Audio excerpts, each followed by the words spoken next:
My name is Julian and I am 34 years old. If you cannot support your brother's campaign, do not bother coming home for the holidays. That was the last text I received from my mother, Patricia, 3 months ago. It arrived on a Tuesday morning while I was pouring my first cup of coffee in my kitchen in Pennsylvania. I did not type back. I did not explain that my brother's platform was built on the very things that dismantled my own career 5 years ago. I simply watched the screen. My sister Chloe liked the message with a thumbs-up emoji almost instantly. That single digital tap was the final brick in a wall they had been building for 3 decades. For years, I was the invisible filler between my brother's political ambitions and my sister's social marketing empire. That morning, I did not cry and I did not throw my phone.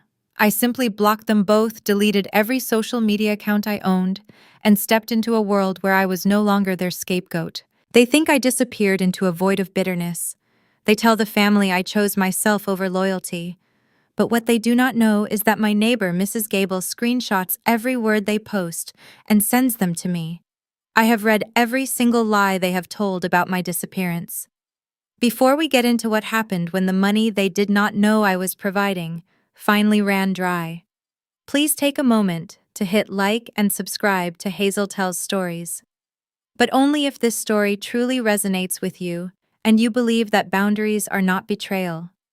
Also, drop your age and where you are watching from in the comments. I want to know who is standing with me.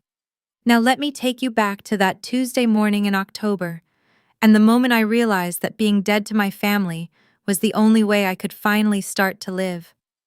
The air in my kitchen was still when I hit the block button. It was the kind of silence that feels heavy, like the atmosphere before a massive Pennsylvania thunderstorm. For 34 years, I had been the family shock absorber.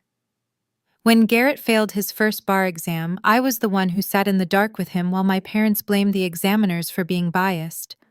When Chloe lost her first major marketing contract because she missed a deadline, I was the one who stayed up until 3 in the morning, helping her rewrite her pitch, while Mom told her she was a star who just needed a better sky. And through all of it, I was Julian, the high school counselor who did not have a real job. My father Richard used to look at my paycheck and ask if I was ever going to move into a career that required a suit. He managed a regional distribution center and measured worth by the number of people who reported to you at 9 in the morning. Since I spent my days helping teenagers navigate the wreckage of their own homes, I was considered a hobbyist in his eyes. He did not see the Counselor of the Year plaque sitting on my shelf. He did not see the 36 letters from former students who told me I was the reason they were still alive. To him, I was just the son who stayed behind in the shadows while Garrett and Chloe chased the sun. I sat at my table and watched a squirrel on the porch railing. My phone buzzed again, but this time it was a text from Mrs. Gable. She has lived next door to my parents since before I was born. She is the kind of woman who notices the exact minute the mail arrives and can tell you which neighbor is having an argument by the way they slam their car door. Her text was a link to a Facebook post my mother had just made. I clicked it. It was a photo of the family at Sunday dinner from 2 weeks ago. I was in that photo, but I had been cropped out. Only my shoulder remained a blurry patch of blue flannel next to Garrett's perfectly tailored blazer. The caption read, "Sometimes the people we pour everything into are the first to walk away when things get hard. Family is a choice, and some people choose themselves." Praying for my son to find his way back to the values we raised him with. The comments were a bloodbath. Neighbors I had known for 20 years were calling me selfish. My mother's church friends were leaving heart emojis and telling her how brave she was for being so public with her grief. Chloe had commented, "Some people just do not want to see others succeed." Sad. I felt the heat rise in my neck, but I stayed calm. They were performing a play for an audience of 200 people, and I was the designated villain. They needed me to be the runaway so Garrett could be the hero fighting against a fractured home. His campaign for the local council was centered on family values and community strength. My absence was the perfect tactical narrative for him. He could stand on a stage and talk about the pain of a divided family, all while looking like the pillar of strength my parents always said he was. What they did not know, and what Patricia had carefully avoided mentioning to her Facebook followers, was that the very colonial house they were sitting in was being held up by my signatures. 7 years ago, when my grandfather passed away, he left a discretionary trust. He knew my father was a man who spent every cent he earned on country club memberships and luxury leases. He knew Garrett was a dreamer who viewed other people's money as his own starting capital. So he put me in charge. I was the trustee. Every mortgage payment, every insurance premium, and every cent of the campaign office rent Garrett used in downtown Scranton was authorized by me. They never asked where the money came from because they assumed it was a birthright that fell from the sky like rain. They treated the trust like a bottomless well, never realizing that I was the one hand-cranking the pump every 30 days. I opened my laptop and logged into the trust management portal. The screen glowed white in the dim kitchen. There were 2 recurring payments set to process on the first of the month. $4,500 for the main mortgage and $3,000 for Garrett's campaign headquarters. Both had been running for 84 consecutive months. I had buried my own needs under a pile of hope that one day they would see the labor I was doing. I thought if I kept the lights on, they would eventually notice me standing in the room. But the text about not coming home for the holidays had been the final lesson. You cannot buy a seat at a table where you are not valued. I moved the cursor to the first payment. I clicked suspend. A confirmation box appeared, asking if I was sure I wanted to stop the distribution. I did not hesitate. I clicked yes. Then I did the same for the campaign rent. $7,500 a month was gone in 4 seconds.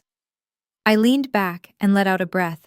For the first time in my life, the kitchen felt like mine. I was no longer the invisible pillar. I was just Julian. I knew what would happen next. My mother would notice the bounced payment within 48 hours. My father would call the bank and be told that the incoming transfer required trustee authorization. And since they had told me to stop reaching out, they would have to face the silence I was finally giving them. I looked at the photo on my wall of my grandfather Harold. He was a man who understood load-bearing problems. He had told me once that the things you cannot see are the things keeping the building standing. He was right, and I was finally ready to see what would happen to the Ashford house when the invisible things were removed. I closed the laptop, poured the rest of my coffee down the sink, and went to work. I had 100 students who actually needed me, and for once I was going to give them my full attention. The family drama was no longer my career. I was nobody's courtesy anymore, and the real show was just about to begin. The silence in my apartment following that final text was not empty. It was thick and heavy, the kind of stillness that settles over a room after a long, exhausting argument finally burns itself out. For 34 years, I lived within the rigid architecture of the Ashford family hierarchy, a structure as unforgiving as the steel mills that once defined this part of Pennsylvania. To understand why I could walk away so coldly, you have to understand the map of that house. In our home value was measured in volume and visibility. My brother Garrett was the primary headline. He was the golden sun, the rising political star, whose every minor achievement was celebrated like a state holiday. Then there was Chloe, the marketing director, and self-appointed center of the universe, whose life was a non-stop digital performance of success. I was the filler paragraph. I was the transition sentence that everyone skipped to get to the good parts. Growing up, I learned that my role was to be the audience for their lives. If you walked into my parents' living room, you would see the proof of my status right on the mantel. There were framed portraits of Garrett in his varsity football uniform and later his law school graduation gown. There were professionally staged photos of Chloe at her gallery openings glowing under expensive track lighting. And then if you moved a heavy crystal vase just a few inches to the left, you might find a small 4x6 snapshot of me.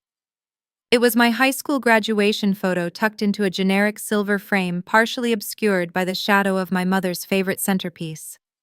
That photo was the physical manifestation of my place in their world. I was a footnote, a necessary but uninteresting detail that was kept around for the sake of completeness, but never intended for display. This hierarchy did not just exist in frames, it lived in the way my parents Patricia and Richard spoke about our careers. During Sunday dinners, the air would be filled with talk of Garrett's latest campaign strategy or the high-level consultants Chloe was hiring for her firm. When the conversation finally drifted toward me, it usually came with a sigh. My father would ask how the kids at the school were doing with the same tone he used to ask about a recurring leak in the basement. To them, my work as a high school counselor was not a career. It was a noble sacrifice at best and a complete waste of potential at worst. They saw me as stagnant a man who stayed in the same town in the same office, dealing with the same problems every day. They could not conceive of a life where the rewards were not measured in billable hours or campaign contributions. The irony was sharp enough to draw blood. While my father told his friends at the club that I had done nothing with my life, I was sitting in my small office at the high school, holding the hands of teenagers who felt as invisible as I did. Last spring, I was named Counselor of the Year for the entire district. It was a recognition of the hundreds of hours I spent outside of contract time, the crisis calls I took at 2 a.m, and the bridge I built between despair and hope for students who had no one else to turn to. I received a plaque and a standing ovation from 300 of my peers. I never told my parents about it. I knew that if I brought it home, my mother would smile that tight, performative smile and find a way to pivot the conversation back to Chloe's new office lease in downtown Scranton. I kept my victory in a drawer because I knew that in the Ashford house my success was a threat to their narrative of my failure. The conflict of being the invisible pillar reached a breaking point last Thanksgiving. Garrett had just announced his candidacy for the local council, and the house was packed with local influencers and party donors. Patricia had spent weeks curating the perfect image of a united, powerful family. I arrived an hour early to help set the tables, as I always did. I moved chairs polished silver and checked the temperature of the wine. When the guests arrived, I was the one who took their coats and showed them to the bar. I was effectively the unpaid staff for my brother's political theater. During the main toast, my father stood up and raised his glass to Garrett. He spoke about leadership, about the courage it takes to stand at the front of the room, and about the pride of seeing a son carry on the family legacy of service. He then mentioned Chloe, calling her the engine of innovation in the family. Finally, he looked toward the back of the room where I was standing near the kitchen door, making sure the catering trays were refilled.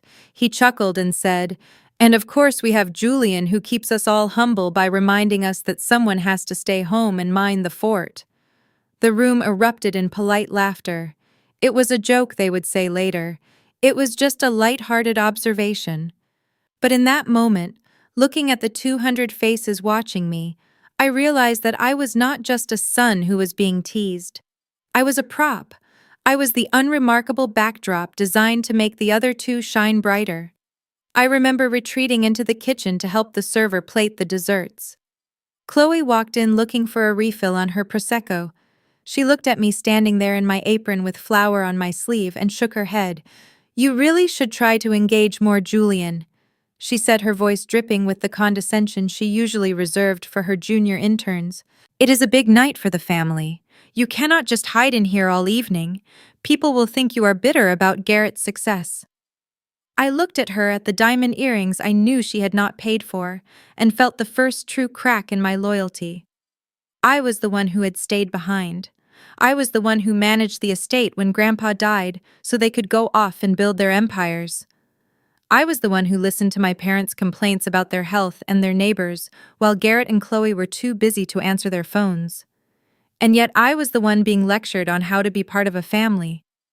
That night, as I drove home to my quiet apartment, the contrast between my two worlds felt like a physical weight. At work, I was a leader, a confidant, a man of substance. At home, I was a ghost who was only noticed when a chore needed doing. I realized that my family did not actually know me. They knew a version of me they had created 30 years ago, and they were determined to keep me trapped in that box forever. They needed me to be the failure because it gave them a baseline for their own achievements. If I was the dumb one, the slow one, or the unambitious one, then their brilliance was unquestioned. This realization led directly to the confrontation that eventually severed the tie. 3 months ago, Garrett's campaign hit a rough patch. A local journalist started asking questions about the funding for his downtown headquarters. My father called me into a meeting in his study, a room where I was rarely invited. He did not ask how I was. He did not mention the fact that I had just spent my entire weekend helping Chloe move her firm's archives. He got straight to the point. He needed me to sign a series of documents as the trustee of my grandfather's fund. He wanted to move a significant portion of the capital into a shell account that would funnel directly into Garrett's campaign, bypassing the standard oversight. "It is for the family, Julian," he said, his eyes hard and expectant. "We all have to make sacrifices to ensure the Ashford name stays where it belongs. This is your chance to finally contribute something of real value." I looked at the papers on the desk. They were a blatant violation of the trust's fiduciary duties. My grandfather had left that money to ensure the long-term stability of the family, not to fund a vanity project for a son who could not manage his own budget. When I hesitated, my father's face reddened. He told me that I was being small-minded and jealous. He said that my lack of ambition was finally turning into active sabotage. That was the moment the silence began. I walked out of that study without signing the papers, and the flood of vitriol that followed was what led to the final text message Patricia sent me. They could not handle a version of Julian that said no. They could not handle a version of Julian that had its own power. So they did what they always did when a load-bearing beam became inconvenient. They tried to tear it down. They thought that by labeling me a runaway and a traitor, they could shame me back into compliance. They did not realize that for someone who has lived in the shadows for 30 years, being cast out into the dark is not a punishment. It is an escape. They think I am hiding from the shame of my departure. They have no idea that I am standing in the light for the first time, watching the structure they built on my back slowly begin to groan and crack under its own hollow weight. The silence is not a void. It is the sound of the foundation finally being removed. The silence of my new life was not a void but a workspace. While my family in the suburbs of Scranton was busy weaving a fiction of my abandonment, I was establishing a rhythm that they could not touch.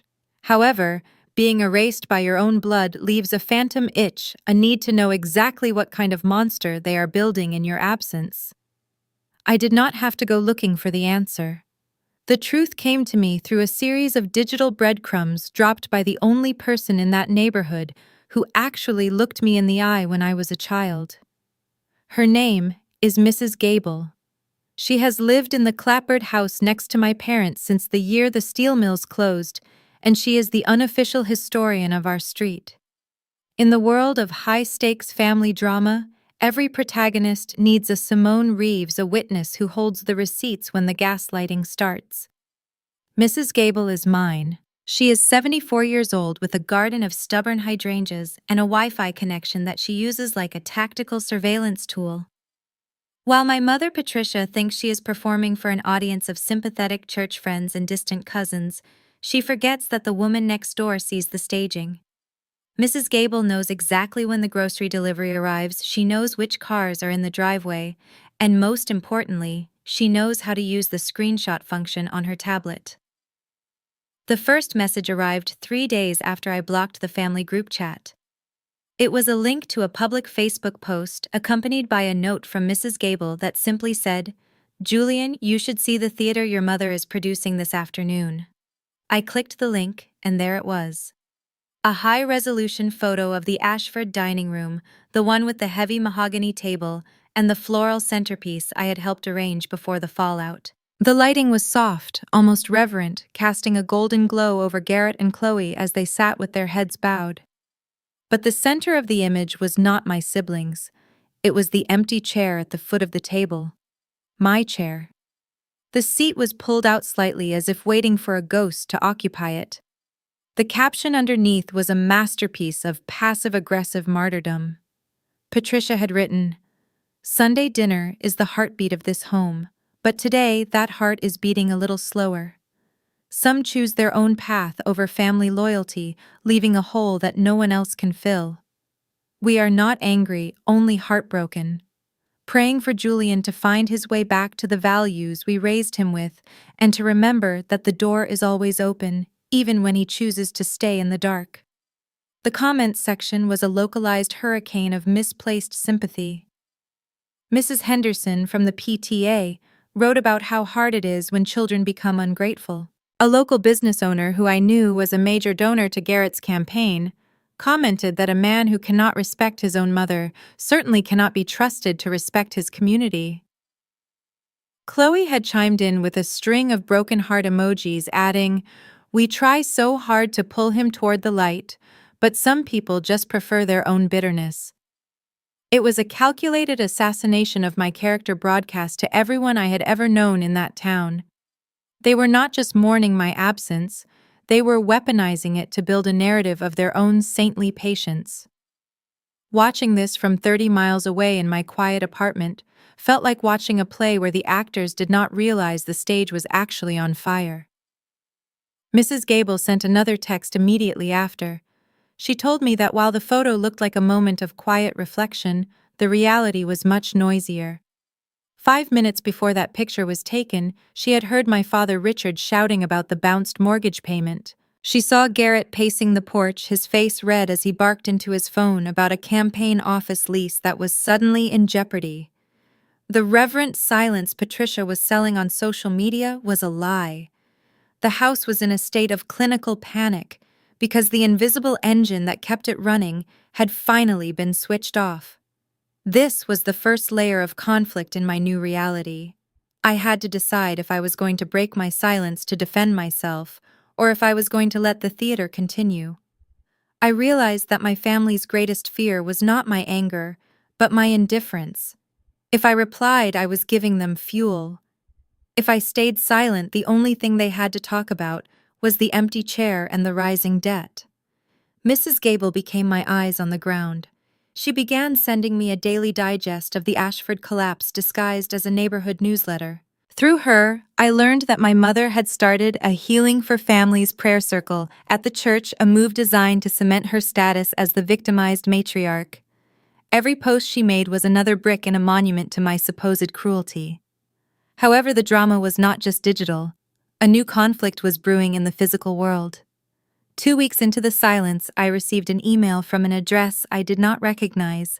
It was my brother Garrett using a burner account. The subject line was simply "the bank." He did not ask how I was. He did not apologize for the text message that told me not to come home. He wrote, "Julian, there is a glitch in the trust distribution. The mortgage and the office rent did not process. Dad is furious, and the campaign manager is threatening to pull out. Log in and fix the error today. We do not have time for your little tantrums. We are a family, and your personal feelings do not give you the right to sabotage our future." I read the email 3 times, marveling at the audacity. He still believed that my role was to provide the resources while they provided the insults. He viewed the trust fund not as a gift from our grandfather, but as a utility like electricity or water that I was obligated to maintain. He had no idea that I had not just erased myself from the group chat, but that I had functionally dismantled the financial scaffolding of their lives. I did not reply to Garrett. Instead, I forwarded the email to my attorney and added it to the folder I was keeping. I was no longer just the scapegoat. I was becoming the record keeper. The pressure began to mount. Mrs. Gable sent a screenshot of a post Chloe made 2 days later. It was a photo of her and Garrett in front of the local courthouse looking somber and professional. The caption read, "Standing tall even when those we trusted most try to pull the rug out from under us." Garrett's campaign is about more than politics. It is about integrity in the face of betrayal. We will not be stopped by someone else's ego. The comments were filled with people asking who had betrayed them. Patricia had replied to several saying, "It is a private family matter, but please keep us in your prayers as we navigate this difficult time with Julian." They were baiting me. They wanted me to lash out publicly so they could point at my anger as proof of my instability. But I had a secret weapon that they had not accounted for. My grandfather Harold had not just left me in charge of the money, he had left me his personal journals. In those pages he had documented exactly why he did not trust Richard with the legacy. He wrote about the time my father had tried to skim off the top of the family business in the 90s and how Patricia had helped cover the tracks. He wrote about his hope that I would be the one to finally break the cycle of greed. As I sat in my apartment looking at the screenshots from Mrs. Gable and the frantic emails from Garrett, I realized that the conflict was shifting from a family disagreement to a war of narratives. They were building a lie about a runaway son, and I was holding the evidence of a fraudulent empire. The unexpected payoff was coming, but I had to wait for the right moment to deliver it. I told Mrs. Gable to keep the screenshots coming. Every time Patricia posted a photo of that empty chair, she was actually providing me with another piece of evidence. She was documenting their reliance on me at the exact same time she was claiming I was the one who had failed them. The tension reached a new height when I saw a post from Garrett's official campaign page. He was hosting a family values town hall at the local library, and the flyer featured a photo of the whole family, including me, from a few years ago. The caption said, "Join the Ashfords as we discuss the importance of standing together when the world tries to pull us apart." They were using my image to sell a unity that they had violently destroyed 3 months ago. They were inviting the community to watch a play where I was still an actor, even though they had already fired me. I looked at the flyer, then at the suspended payments on my laptop screen, and finally at the Counselor of the Year plaque on my wall. I realized that I did not need to hide anymore. I was not the ghost in their house. They were the ghosts in mine, and it was time to let the neighborhood see exactly who was keeping the lights on. I picked up the phone and called my attorney. The silence was over. The theater was about to get a guest speaker they never invited. The blue light from my phone screen was the only thing illuminating my darkened living room as I scrolled through the latest updates from the Ashford Theater. In a small Pennsylvania town, reputation is not just a social asset, it is a currency. It is the invisible credit score that determines who gets the benefit of the doubt at the grocery store and who gets whispered about at the local diner. By disappearing, I had inadvertently handed my mother Patricia the keys to my vault, and she was spending my social capital with a reckless, practiced hand. Mrs. Gable's latest batch of screenshots arrived like a series of cold slaps. The narrative of Julian the runaway was no longer just a family rumor, it had become local lore. My mother had posted a photo of the old oak tree in our backyard, the one where I used to hide with a book, when the house got too loud with Garrett's practice debates and Chloe's tantrum-fueled fashion shows. The caption was a masterpiece of strategic grief. She wrote, "Looking at the empty swing and remembering a boy who used to love this home." It's hard to reconcile that child with the man who would walk away and leave his family in such a state of uncertainty. We try to be strong, but the silence he has chosen feels like a judgment on everything we ever gave him. Please, if anyone hears from him, tell him we aren't angry. We just want to know why his heart became so hardened. The responses below it were a dissection of my character by people who hadn't spoken to me in a decade. Mrs. Sterling, whose son I had tutored for free 3 years ago, commented, "It's always the quiet ones who harbor the most bitterness. To do this to Patricia after everything she's done for this community, it's just cold." Another neighbor, a man my father played golf with at the country club, added, "Sounds like he's trying to exert some kind of pathetic control by withholding himself. Some people just can't handle it when their siblings outshine them.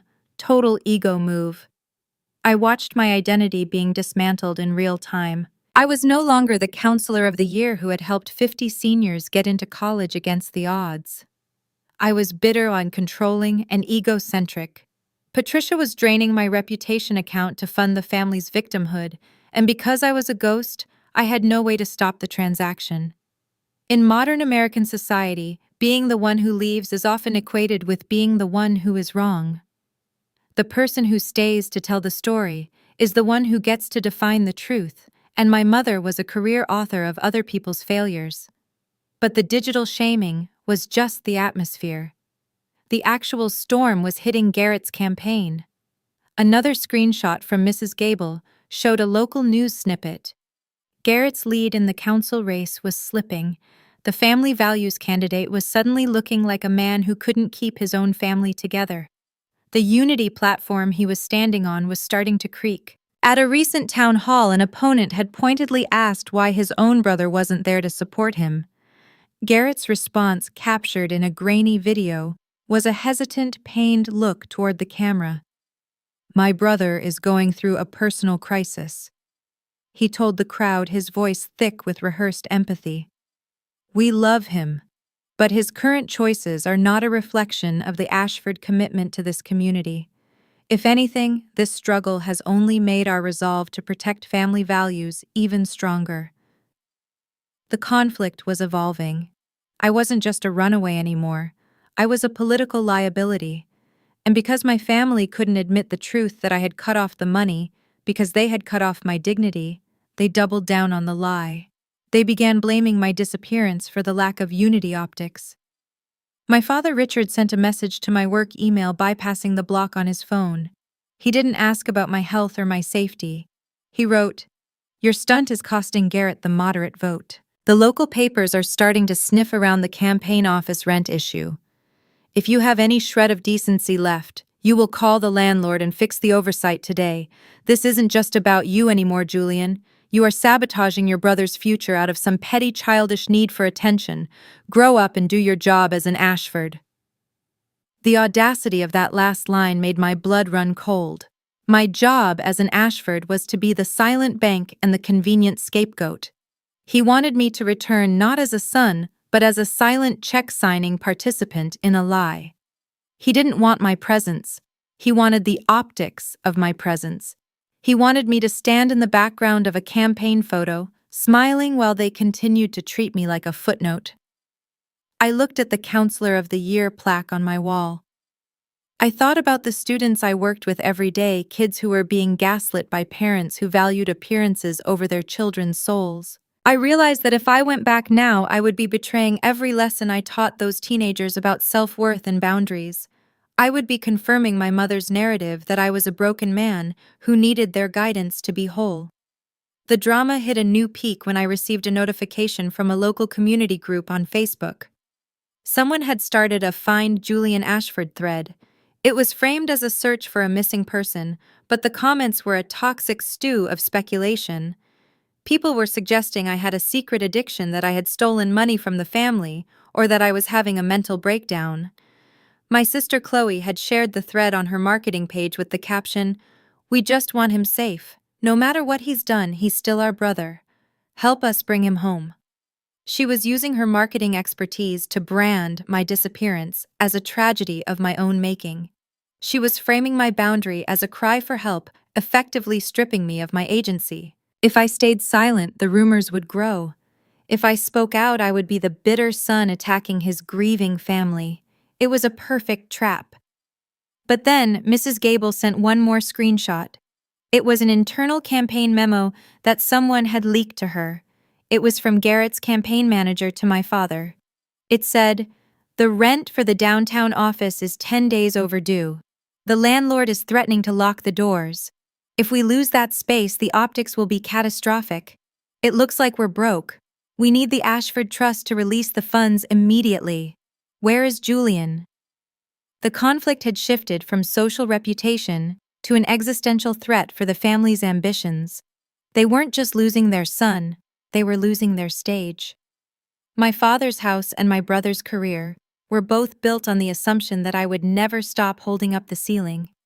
They had spent decades telling me I was worthless, all while relying on my worth to keep them relevant. I sat back in my chair, the silence of my apartment now feeling like power rather than a void. They wanted to know where I was. They wanted the world to find me so they could force me back into my role. I realized that the best way to handle a theater production is to change the script when the actors least expect it.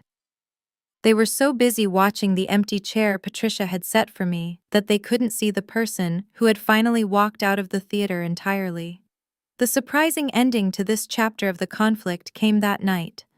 I didn't call my father, I didn't email Garrett, I didn't post a rebuttal on Facebook. Instead, I called the landlord of Garrett's campaign office. He was a man named Mr. Henderson, someone I had known since I was a kid. He was a straightforward businessman who valued a check over a story. "Mr. Henderson," I said, my voice calm and professional. "This is Julian Ashford. I'm calling as the trustee for the fund that handles the rent for my brother's office." "Julian," he said, sounding relieved. "Finally! I've been getting a lot of stories from your father about banking errors and temporary glitches. Is the check coming?" "No," I said. "The check isn't coming. I've officially suspended all discretionary distributions from the trust. As of today, the Ashford family no longer has the authority to use those funds for the campaign. If you need the space cleared, I suggest you contact Garrett directly. The money is gone." The silence on the other end of the line was the most satisfying sound I had heard in years. I had just removed the most important piece of the family unity set. Tomorrow, when Garrett arrived to find a padlock on his door and a notice on the window, the optics wouldn't just be bad, they would be honest. The runaway son hadn't just disappeared, he had taken the floor with him, and the best part? They still thought I was just a bitter child hiding in the dark. They had no idea that I was the one who had finally turned on the lights. The quiet of my apartment was a stark contrast to the storm I knew was currently battering that white colonial house with the wraparound porch in the suburbs. For 7 years, that house had been the set piece for the Ashford family's performance of success. It was where my father Richard hosted his cigar nights, leaning back in his leather chair and talking about the virtues of a self-made life. It was where my mother Patricia orchestrated the social calendar that kept her at the center of the local elite. They walked across those hardwood floors with the confidence of people who believed they had earned every square inch of their comfort. They never looked down at the floorboards to see the person holding them up. They didn't have to because for nearly a decade, I had been the invisible pillar, making sure the ceiling never touched their heads. To understand the scale of their delusion, you have to understand the Nolan-style secret I had been keeping.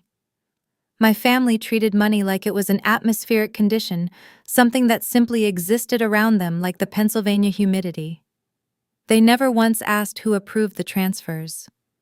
They never once said thank you because in their minds they were the architects, and I was merely the bystander. But the truth was written in the digital ledgers of the Ashford Trust, a fund my grandfather Harold had established, with a very specific, very sharp set of instructions. Harold knew my father was a man who measured his worth by the luxury of his lease rather than the balance of his savings. He saw how Patricia viewed a bank account as a bottomless well for social climbing, so he bypassed them both. He put the keys in my hands when I was only 27. For 84 consecutive months, I had been the one performing the silent signatures. Every 30 days, I logged into the trust portal and authorized the discretionary payments that fueled their lifestyle. It was $4,500 for the main mortgage, ensuring the bank never called about that sprawling porch. It was the $3,000 for Garrett's campaign headquarters in downtown Scranton, a space he used to film videos about fiscal responsibility while living on a subsidy he didn't even know existed.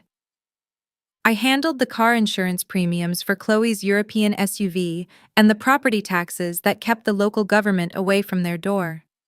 I was the emergency contact for their wallets, a thankless role I accepted, because I harbored a naive hope that my utility would eventually be recognized as love. I sat at my kitchen table, the same spot where I had eaten a cold bowl of soup alone, while my family celebrated Garrett's campaign launch without me. I remembered the way my father had clapped his hands together that night, announcing that his early retirement was a testament to his decades of hard work. He had looked me in the eye and told me that if I applied myself, I might one day understand the freedom of financial independence. The irony was a bitter pill I swallowed in silence. He was retired because I signed the paper. He was comfortable because I managed the volatility. He was a success because I was a stabilizer. And yet I was the one he called uneducated and worthless when the wine had flowed a bit too freely. The conflict of being the silent provider had reached its expiration date. The text from my mother telling me to stay away for the holidays wasn't just an insult. It was a release. They wanted space, and I was finally ready to give them the true, unvarnished reality of what that space looked like. If I was the person who chose himself over family loyalty, then I was also the person who no longer felt obligated to fund a narrative that erased him. I opened my laptop, the screen reflecting in my glasses, as I pulled up the trust management portal. The recurring payments stared back at me, a digital list of the ways I had been setting myself on fire to keep them warm. I moved the cursor to the distribution for Linda and Richard Ashford. This was the money that kept the lights on the water running and the country club membership current. It was the financial air they breathed. I clicked the button labeled Suspend. The confirmation box appeared, a small white rectangle on the screen that held the power to dismantle their world. Are you sure you wish to pause all discretionary distributions to these beneficiaries? I didn't hesitate. I didn't think about the frantic phone calls that would follow. I thought about the 4x6 photo wedged behind the vase. I thought about the way they used my name as a punchline for their friends. I clicked yes. The status changed to paused in a matter of seconds. Then I moved to the campaign rent. Garrett's political headquarters was the stage for his most elaborate lie. He stood in that office and promised the voters that he would bring a steady hand to the local budget, all while his own brother was quietly paying his rent to keep him from being evicted. I clicked suspend on that one too. $7,500 a month was now resting in the trust's capital account where it belonged. It was no longer a gift for people who treated me like a ghost. I closed the laptop, and for the first time in 7 years, I felt the weight of that house lift off my shoulders. I was no longer the invisible pillar. I was just Julian, and I was finally standing on my own ground. The immediate conflict shifted from my internal struggle to the external reality of their panic. I knew how the system worked. Patricia checked her online banking every Thursday afternoon like a ritual. She liked to see the balance high before she headed out for her weekly lunch with the church committee. I could almost see her sitting at her marble island, her expensive phone in her hand, the confusion clouding her face when the usual deposit wasn't there. She would call the bank, and the bank would tell her that the incoming transfer from the Ashford Trust had been flagged for trustee authorization.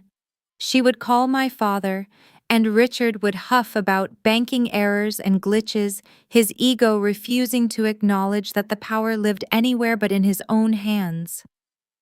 The escalation was predictable, but the speed of it was startling. Within 2 hours of the suspension, my phone began to vibrate on the counter. It was a number I recognized as Garrett's campaign manager, a man named Henderson, who I had actually grown up with. I didn't answer. Then came the unknown numbers, which I knew were my father calling from a neighbor's phone or a landline. They were trying to bypass the blocks I had set, their desperation growing with every bounced transaction. They didn't realize that the door wasn't just closed. I had taken the entire house with me. What they didn't know was that my grandfather had structured the trust this way on purpose. He had seen the way my father treated wealth as a costume rather than a responsibility. In his final months, sitting in his sunroom with his hands shaking as he gripped his tea, he had told me that the most powerful thing a man can have is the ability to say no. He told me to take care of them, but to take care of myself first. I had honored the first half of that sentence for 84 months. I was finally honoring the second. As the evening light faded over my quiet street, I received a final screenshot from Mrs. Gable.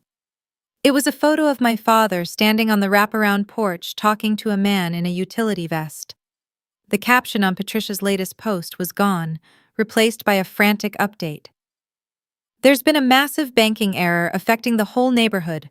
Please bear with us as we resolve this glitch.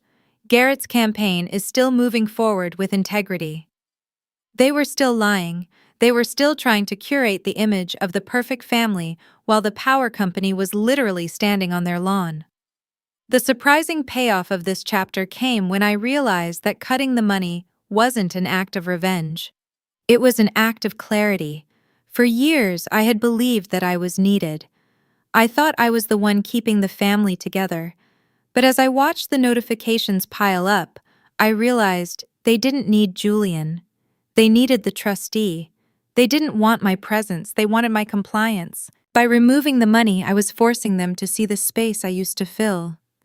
I was making my absence as loud as their insults had been. The invisible pillar was gone, and the house was finally starting to feel the weight of its own hollow stories. I set my phone face down, walked into my small kitchen, and began to cook a meal for one. For the first time in a decade, I wasn't waiting for anyone to tell me I was allowed to eat. I was finally, undeniably, the only person in charge of my own life. The transition from being the invisible provider to the active ghost in their machine did not happen in a vacuum. It was fueled by 1,000 small cuts, but none felt as sharp as the night of Garrett's formal campaign kickoff party 6 months ago. As I sat in my quiet apartment, watching the digital fallout of the suspended payments, my mind kept drifting back to the ballroom of the Grand Lackawanna Hotel. That night was the definitive blueprint for my status as family adjacent. In the Ashford world, you were either a protagonist, a supporting player, or background scenery. I had been relegated to the scenery so long, I had started to blend into the wallpaper. The event was a masterclass in modern American political theater. The room was a sea of navy blazers and silk dresses, smelling of expensive cologne, and the desperate ambition that always clings to local council races. Garrett stood on a raised dais, bathed in the glow of a warm spotlight, looking every bit the man my father always wanted to be. He was the center of gravity, pulling every donor and city official into his orbit.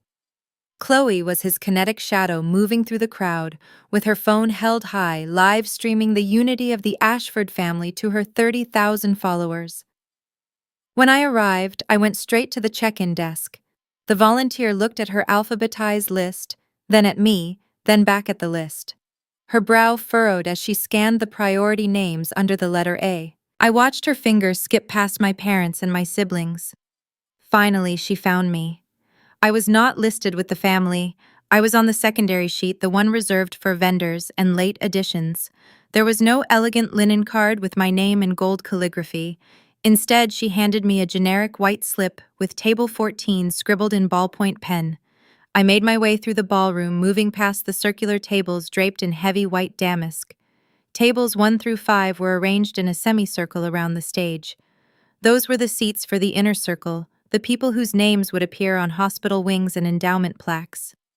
As I walked further back, the lighting grew dimmer, and the floral centerpieces became smaller. Table 14 was wedged in the far corner, pushed so close to the double doors of the kitchen that every time a server entered a draft of hot air and the scent of industrial dish soap hit the back of my neck. There was no nameplate waiting for me. I was a courtesy invite, a placeholder to ensure the room looked full for the cameras. I sat between a junior campaign intern who spent the night scrolling through his dating apps, and a local hardware store owner who was only there because my father had promised him a zoning favor. I watched the priority guests at the front of the room being served plates of truffle risotto and seared scallops. They were the people who mattered. They were the ones Garrett needed to impress. When the servers finally reached the back of the room, they dropped a plate in front of me that looked like a culinary afterthought. It was a piece of dry, overcooked chicken breast resting on a bed of unseasoned green beans. The contrast was a physical manifestation of the hierarchy I lived in every day. My family was feasting on the success I was quietly funding while I was being served the scraps of their attention. I picked at the edges of the meat, listening to the clink of crystal flutes from the front of the room where my parents were toasted for raising such a fine example of civic leadership. The most painful part was not the chicken or the seating. It was the moment Patricia appeared at the back of the room during the cocktail hour. She looked radiant in a dress that I knew had cost more than my monthly mortgage payment. She didn't come to invite me to the front. She didn't ask how I was enjoying the evening. She leaned down the scent of her expensive perfume, mixing with the smell of the kitchen grease, and squeezed my shoulder. Her eyes scanned the room to make sure no one was watching us. "Julian," she whispered, her voice a sharp blade wrapped in velvet. "Please try to look a bit more enthusiastic. Garrett's campaign manager noticed you sitting here looking like you're at a funeral. It's a celebratory night. Don't make a fuss, honey. Just smile and stay in your seat. We need the energy in the room to be perfect." Before I could respond, before I could ask why her son was seated next to the trash cans while her other son was being hailed as a hero, she was gone. She glided back toward the light, her hand already reaching out to greet a wealthy developer. That was the Ashford-style definition of family. I was a liability to be managed, a flaw in the optics that needed to be tucked away where the donors wouldn't see me. I spent the rest of the night watching them through the gaps in the crowd. I watched my father laugh with men who had spent their lives exploiting the very community Garrett claimed to want to save. I watched Chloe stage a candid family photo on the stage, posing with my parents and Garrett. They looked perfect. They looked like a cohesive unit, and because I was at table 14 tucked behind a pillar, I was effectively erased from the memory of the night. As I sat in my apartment 6 months later, remembering the taste of that dry chicken and the cold weight of my mother's hand on my shoulder, the guilt I felt about suspending the payments evaporated. They had spent decades treating me like surplus inventory. They had relied on my silence and my compliance to maintain their performative lifestyle. They wanted me to be family adjacent when it came to their love, but they expected me to be family central when it came to my bank account. The conflict of that night had stayed with me, a slow-burning ember of resentment that I had finally allowed to catch fire. I realized that my parents didn't want a son. They wanted a foundation that didn't talk back. They wanted the stability of my support without the inconvenience of my personhood.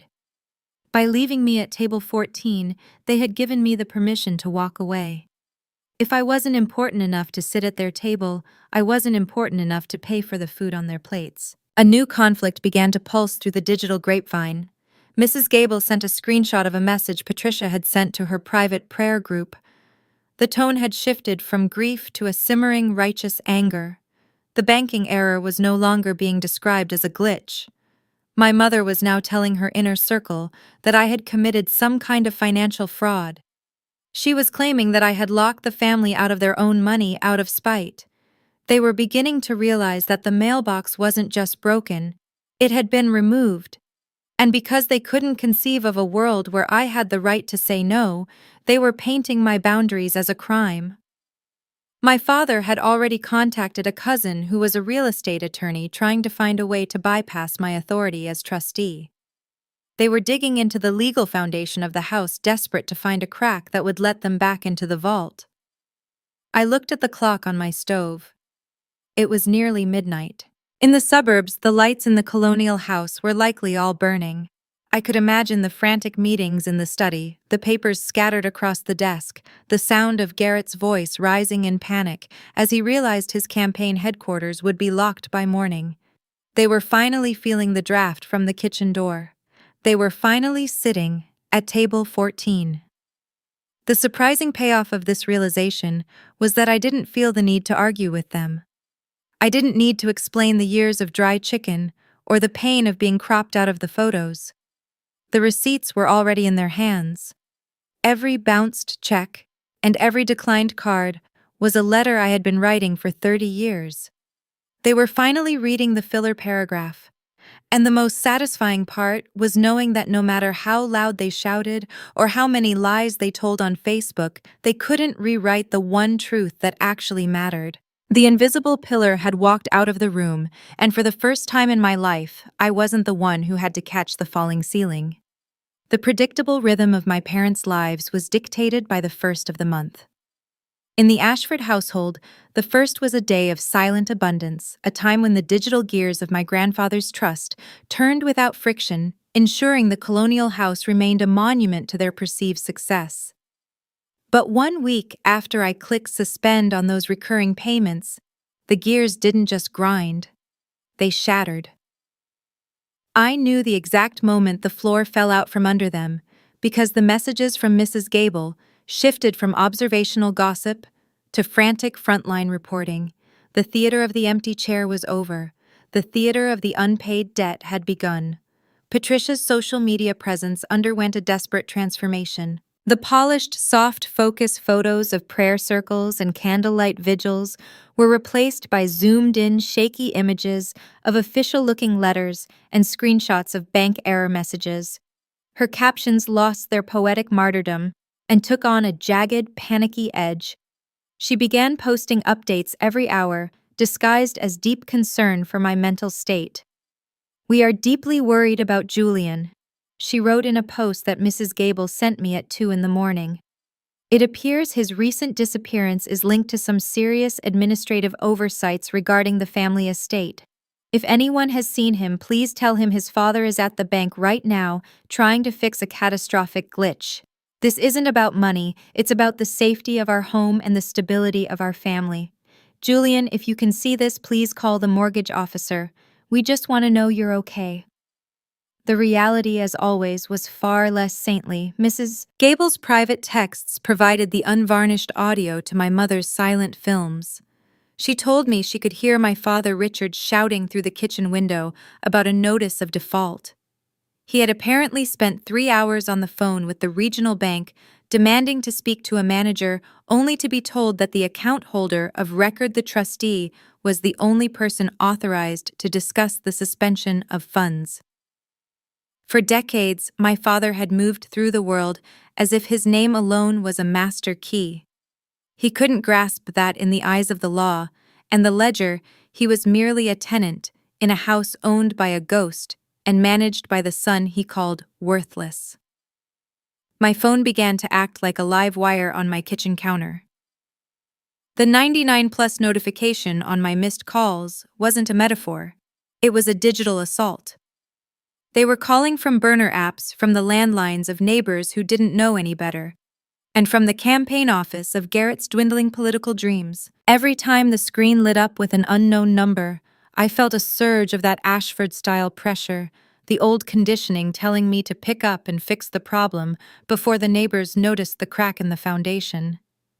But then I would remember the dry chicken at table 14. I would remember the 4x6 photo tucked behind the vase. I would remember that I was no longer the invisible pillar. The conflict escalated from financial panic to a full-blown assault on my professional life. Since they couldn't reach me at home, my father decided to bypass my personal boundaries and target my career. I walked into the high school office on a Thursday morning to find a stack of urgent messages from the principal's secretary. My father had called the school board, claiming that I was having a manic episode and was unfit to counsel students. He used his remaining social capital as a former branch manager to try and force a welfare check on me, hoping that the humiliation of a police visit at work would break my resolve and send me crawling back to the trust portal. I sat in my office looking at the messages and felt a cold, sharp clarity. He wasn't worried about my health. He was worried about the $6,000 mortgage payment that had bounced 48 hours ago. He was willing to destroy the career I had built with my own hands, just to get me to sign a check for a house he couldn't afford. This was the Ashford legacy: love is a transaction, and loyalty is a debt that only the scapegoat has to pay. I didn't panic. I didn't call him.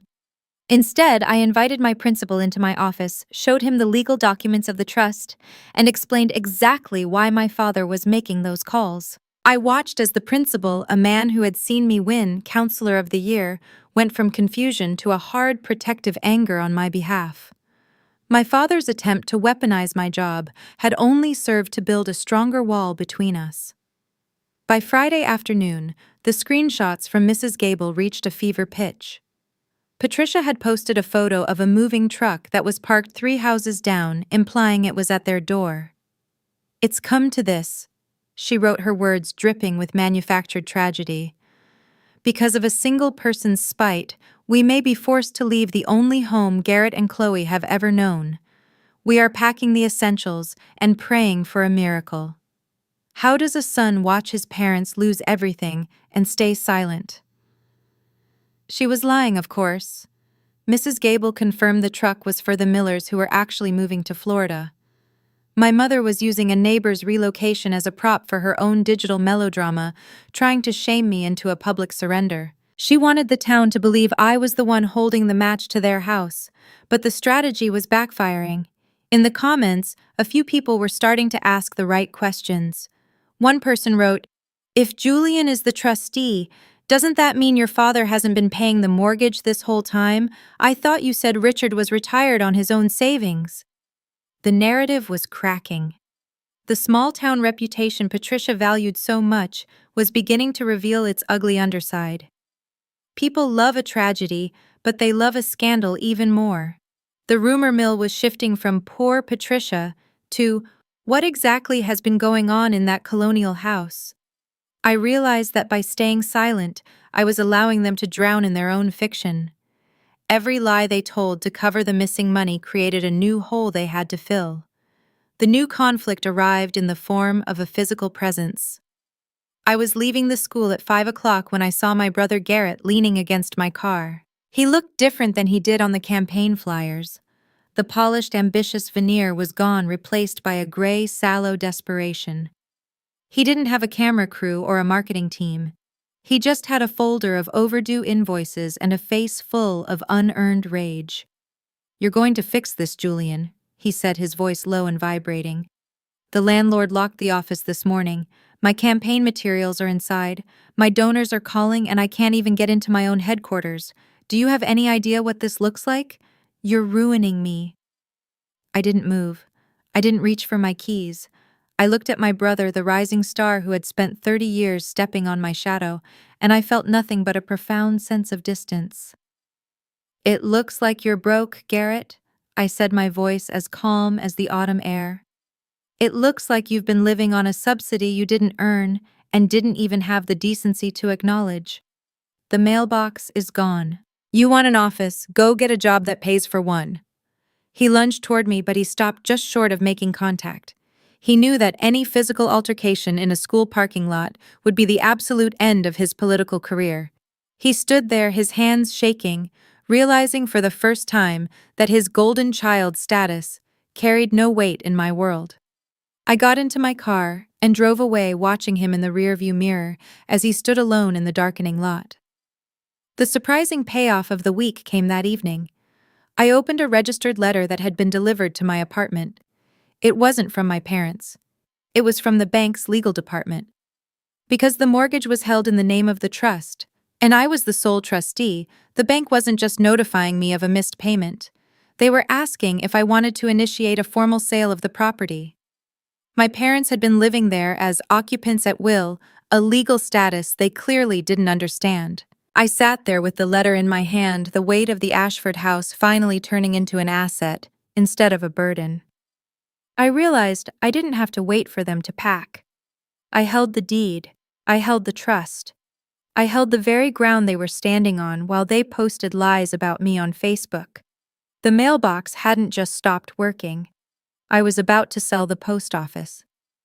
I picked up my pen and began to draft a response. The crisis wasn't a glitch. It was the beginning of a foreclosure on their entire lifestyle, and for the first time in my life, I wasn't the one who was going to be left in the dark.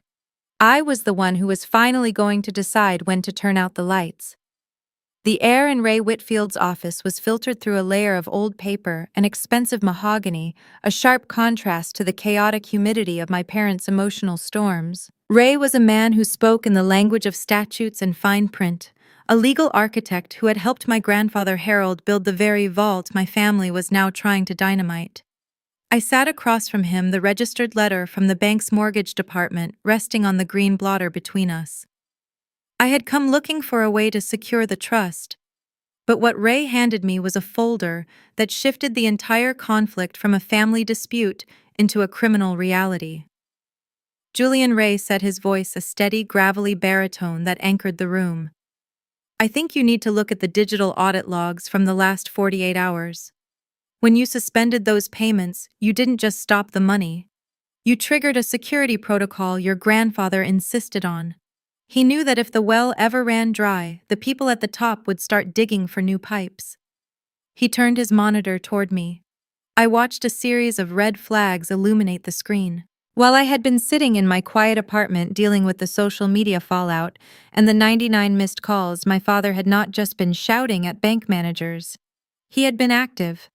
The logs showed 3 distinct attempts to log into the trust's administrative portal from an IP address registered to my father's home office. But it wasn't just the failed logins that made the hair on my arms stand up. It was the document Ray pulled out of a secondary envelope. It was a formal request to the probate court dated only 3 days ago. It was an application to remove me as trustee on the grounds of abandonment and mental incapacity. My parents had used the very runaway narrative they were building on Facebook as a legal crowbar. They claimed that my disappearance was proof that I had vacated my duties, and they were petitioning to have Richard named as the successor trustee. But the most chilling part was the signature at the bottom of the supporting affidavit. It was my name. The handwriting was a jagged, desperate imitation of my own. They hadn't just lied to the neighbors. They had walked into a notary's office with a forged document trying to steal the keys to the kingdom while I was still standing in the room. I looked at the ink, realizing that my mother's prayers for my safety were nothing more than a smokescreen for a high-stakes heist. They weren't waiting for me to come home. They were trying to finalize my erasure so they could liquidate the assets before the bank took the house. This was the Ray Whitfield-style reveal that changed the DNA of our conflict. For years, I had viewed my parents as emotionally stunted and selfish people who simply didn't know how to love a son who didn't fit their mold. But looking at that forged signature, I saw them for what they actually were: white-collar predators. They had spent my entire childhood telling me I was worthless, and now they were literally trying to steal my name to pay for a country club membership. The conflict immediately birthed a new, more dangerous one. Ray leaned forward, his eyes narrowing. Julian, the notary who stamped this, is a woman named Brenda, who has worked for your father's distribution center for 15 years. She's complicit. If we take this to the district attorney, your father is looking at felony forgery and fraud. But here is the catch. The bank has already seen this document. They are holding the mortgage sale because they are confused about who actually has the authority to authorize the sale. If you don't move now, they might freeze everything for months, and the trust's capital will be eaten up by legal fees. I felt the weight of the Ashford legacy pressing down on me. I had to decide if I was willing to send my own father to prison to save the legacy my grandfather left for me. I thought about the 3,000 guests who would be at the gala next week, the people my brother Garrett was currently courting for votes. I realized that the family was betting on my silence. They assumed that because I was the good son, the quiet counselor, I would never have the stomach to actually pull the trigger on a criminal investigation. They were banking on my morality to protect their corruption. Interspersed with this legal tension, I found myself reflecting on a moment from a decade ago. It was the summer after I finished my master's degree. I had come home for a weekend proud of my achievements, only to find my father in a similar state of secret panic. He had borrowed money from my college savings to cover a bad investment in a local strip mall. When I asked him about it, he didn't apologize. He told me that as a member of this family, my resources were his resources. He told me that his success was the umbrella we all stood under. I had believed him then, Tim. I had let him take the money because I thought that's what loyalty meant. But now, looking at the forged affidavit, I realized that the umbrella was actually a cage, and I was the one paying for the bars. The drama escalated when Ray handed me a second piece of paper. It was a copy of a revised will my father had drafted for himself, which he had tried to attach to the trust as a beneficiary update. In his version of the future, Garrett and Chloe were to receive 90% of the estate, while my portion was reduced to a small restrictive monthly allowance that would be managed by Garrett. They weren't just trying to survive the current mortgage crisis. They were attempting to implement a permanent financial hierarchy where I would be a ward of my own siblings for the rest of my life. They wanted to turn the invisible pillar into a permanent servant. This was the ultimate betrayal of my grandfather's intent. Harold had seen this coming. He had known that my father's greed would eventually lead him to target his own children. Ray told me that Harold had left a kill switch in the trust's bylaws, a clause that allowed the trustee to terminate the residency rights of any beneficiary who attempted to interfere with the trust's administration through fraudulent means. I stood up the silence of Ray's office, now feeling like the calm before a devastating strike. I didn't want to just stop the forgery. I wanted to dismantle the entire theater. My family was currently preparing for Garrett's big campaign gala, an event where they intended to stand on stage and lecture the community about integrity. They thought they had successfully erased me, and they were moving in for the kill. They had no idea that I wasn't just away. I was standing in the shadows with the receipts, and I was about to walk onto their stage with the one thing they couldn't market their way out of the truth. The new conflict was clear. I had to orchestrate the reveal in a way that wouldn't just save the money, but would also save my reputation from the lies Patricia had spread. I told Ray to prepare the formal notice of fraud, but to hold off on filing it with the police for 48 hours. I wanted them to be at their most visible when the floor finally gave way. The surprising payoff of this section came when I walked out of Ray's office and saw a notification on my phone. It was a public post from Chloe, a video of my parents' toast at a pre-gala dinner. My father was holding a glass of champagne, smiling at the camera, talking about how the truth always comes to light. He looked so confident, so untouchable. I realized then that they weren't just evil, they were arrogant. They truly believed I was too weak to fight back. As I walked to my car, I felt a strange sense of gratitude for their forgery. They had just handed me the very weapon I needed to end the war. They had been watching the empty chair waiting for a ghost. They had no idea that the man coming for them was very much alive and he was bringing the law with him. The legal suspense was over. The execution was next.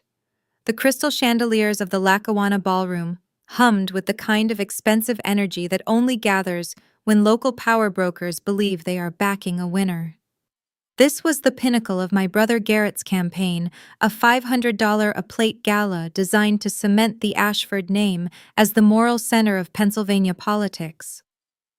I stood in the heavy shadows of the foyer, watching the guests arrive in a stream of German sedans and Italian wool. 6 months ago, I was at the service entrance of a room like this, tucked behind a pillar at table 14.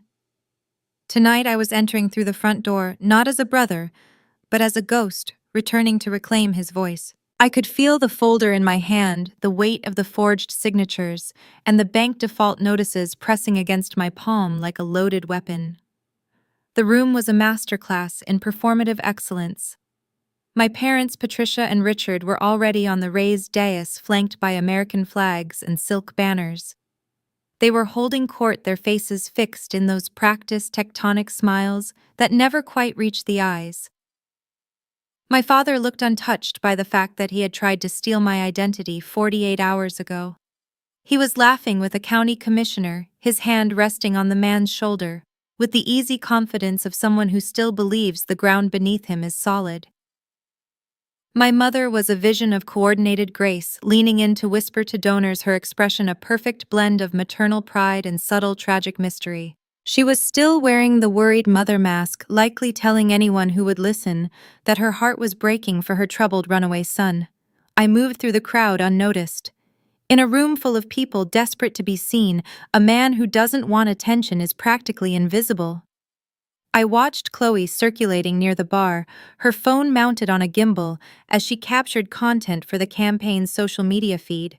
She was framing shots of the centerpieces I knew the trust hadn't paid for yet.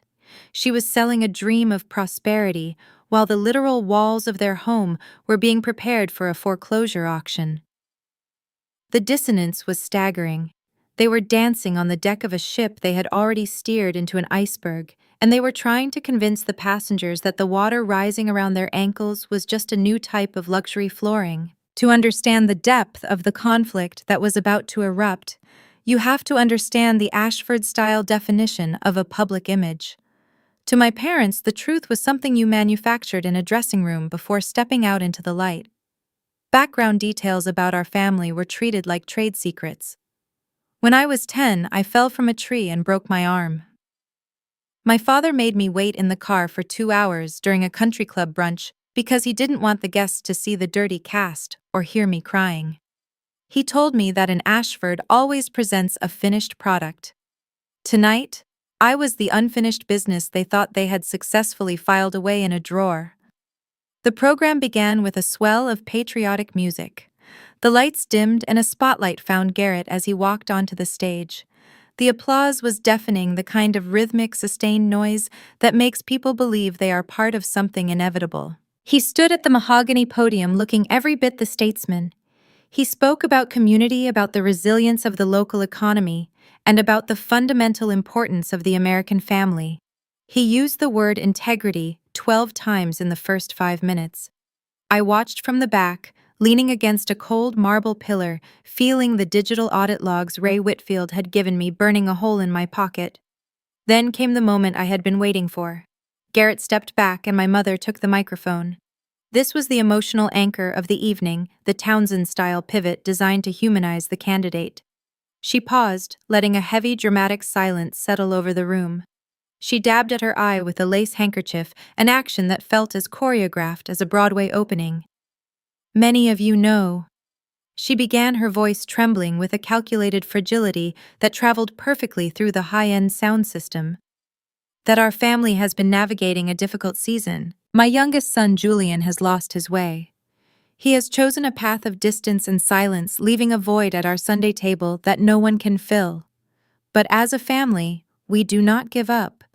We stand together even when one of us walks away. We believe in the power of family values, and we believe that eventually, the truth and the light will bring him home.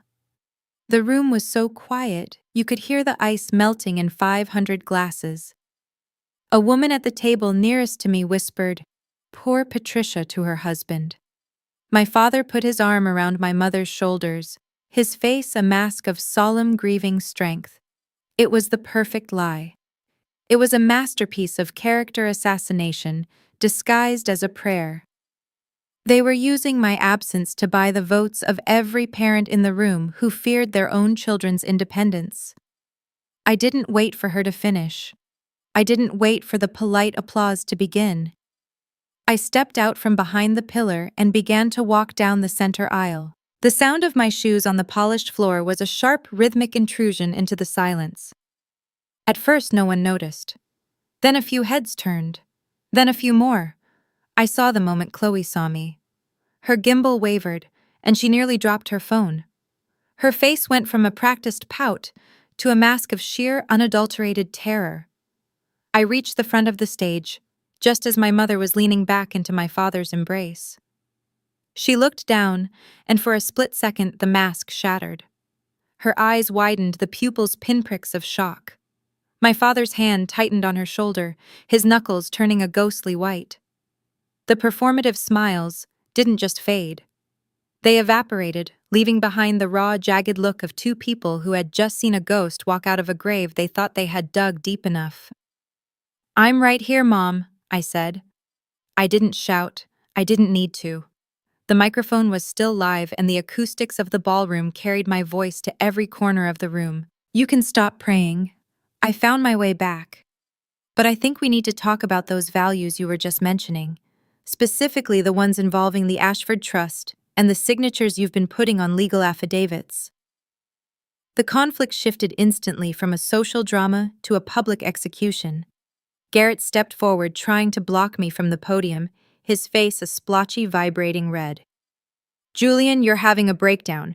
Get off the stage before you embarrass yourself further. Security." "Security doesn't want to touch this, Garrett," I said, stepping onto the dais. I held up the manila folder, the white light of the spotlight reflecting off the plastic sleeves. "Because inside this folder is the notice of default for the Ashford home, and the audit logs from the bank showing the attempted logins to a trust you don't own, and most importantly, the forged signature of a trustee on a document submitted to the probate court 4 days ago." The room didn't just go quiet, It became a vacuum. 500 people sat frozen, their forks halfway to their mouths. My mother slumped against the podium, her lace handkerchief falling to the floor like a white flag. My father tried to speak, his mouth opening and closing with no sound coming out, a man of few words who had finally run out of lies. I looked at the crowd, the people who had called me bitter and controlling in the comments of my mother's posts. I saw the realization dawning on their faces. The runaway son wasn't a tragedy. He was the only person in the room telling the truth. The surprising payoff of the night wasn't just the exposure of their fraud. It was the look on Garrett's face as he realized that the donors were already reaching for their coats. He wasn't the rising star anymore. He was the son of a man who had tried to steal from his own child to pay for a campaign office he couldn't afford. I turned back to the microphone, the feedback whining slightly in the cold air. The Ashford values are built on a foundation of your labor, not theirs. Tonight the foundation is officially being removed. Good night, Pennsylvania. I walked off the stage, leaving the three of them standing in the blinding light of the spotlight, with no script left to follow. The central conflict had reached its peak, but as I moved toward the exit, I saw my father's attorney moving toward the stage with a look of predatory intent. One conflict was over, but the legal war had just entered a new, more vicious phase. I didn't care. As I stepped out into the cool night air, I realized that for the first time in 34 years, I wasn't the one sitting at table 14. I was the one who had finally turned off the lights in the ballroom.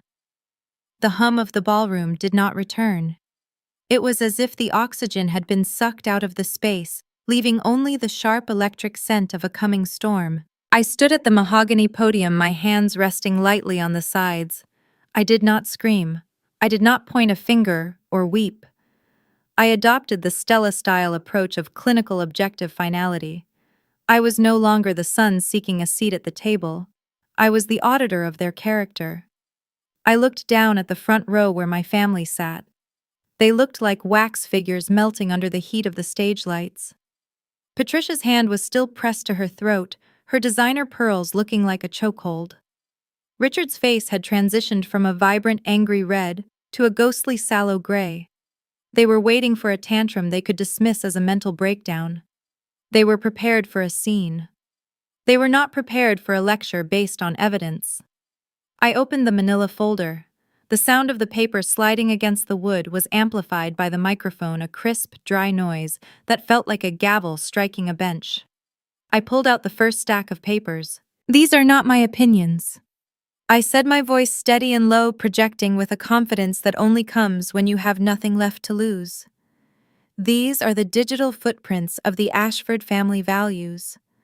For 3 months, I have been the invisible runaway in my mother's Facebook posts. I have been the bitter, controlling son who abandoned his responsibilities. But while those stories were being told to you, the bank was telling a different story to me." I held up a high-resolution printout of the trust's ledger. "For 7 years, I have been the sole trustee of my grandfather's estate. This room, this gala, and the very suits my family is wearing tonight were funded by my signatures.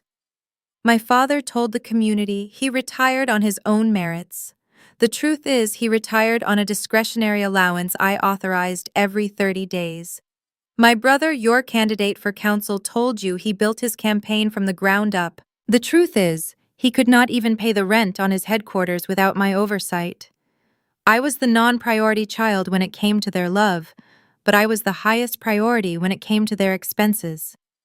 The audience gasped. It was a collective, sharp intake of breath that rippled through the 500 guests. I saw a major donor at table 2, a man who had often mocked my career as a counselor, slowly set his wineglass down as if it were suddenly poisoned. I was presenting them with a reality that didn't fit the brochure. I was the disgrace who was actually the provider. I was the failure who was holding up the ceiling. I turned the page to Mrs. Gable's screenshots. I had printed them in full color, the timestamps and comments visible for anyone in the front row to see. "This is the theater of the empty chair," I continued, my gaze moving to Patricia. My mother spent weeks telling you she was praying for my return. While she was typing those messages, she was also helping my father draft a fraudulent affidavit to have me removed from my legal position. They didn't want me to find my way home. They wanted to find a way into the vault before the mortgage company locked the doors. They weren't mourning a son. They were hunting a trustee. The conflict in the room shifted from shock to a predatory curiosity. People began leaning in their phones, coming out not to record a campaign speech, but to document a public execution. My sister Chloe tried to stand up, her face a mask of frantic marketing-driven damage control. "Julian, stop this!"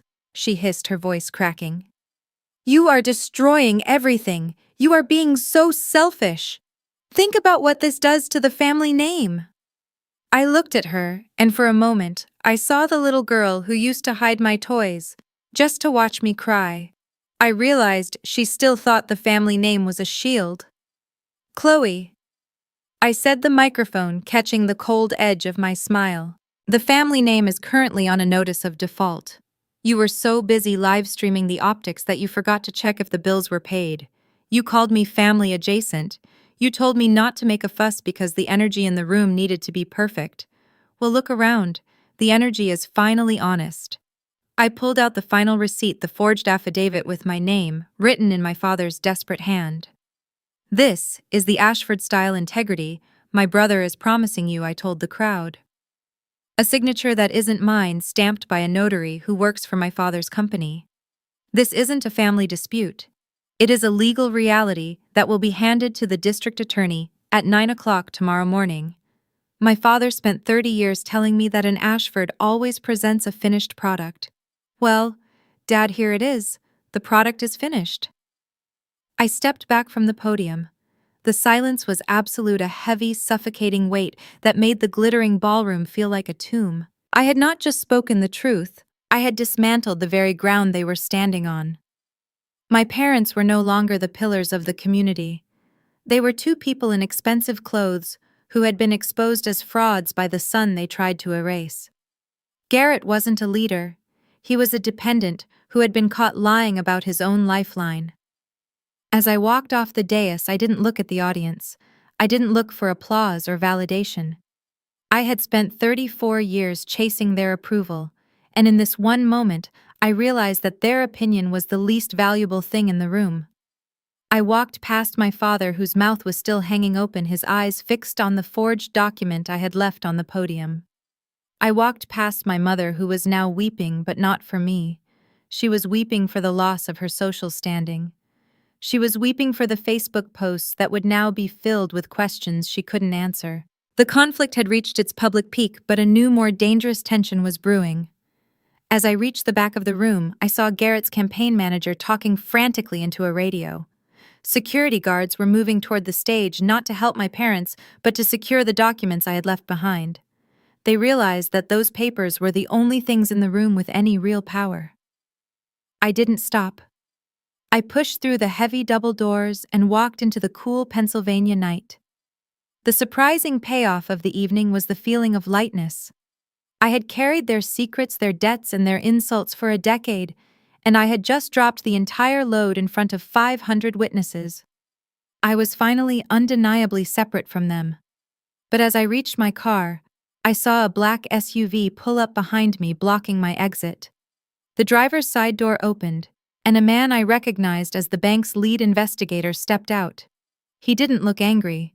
He looked impressed. "Mr. Ashford," he said, holding up a folder of his own. "That was a hell of a show. But there is one more thing in the trust's bylaws that you haven't seen yet.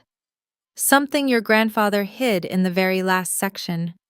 We need to talk about what happens to the house now that the fraud has been made public. One war was over, but the structural collapse was only beginning." I looked at the ballroom where the lights were flickering, as if the building itself were exhaling, and I realized that the real work was just getting started. I wasn't just the runaway anymore. I was the only one left to decide what to do with the ruins. The atmosphere in the ballroom had transitioned from a vacuum to a pressure cooker.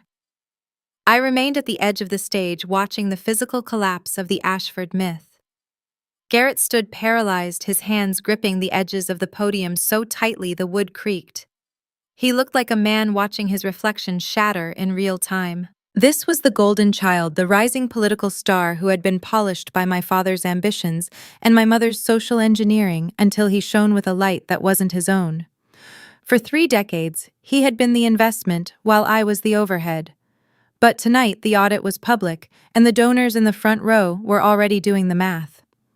I reached into the manila folder and pulled out a single sheet of paper covered in technical data. I did not need to shout to be heard.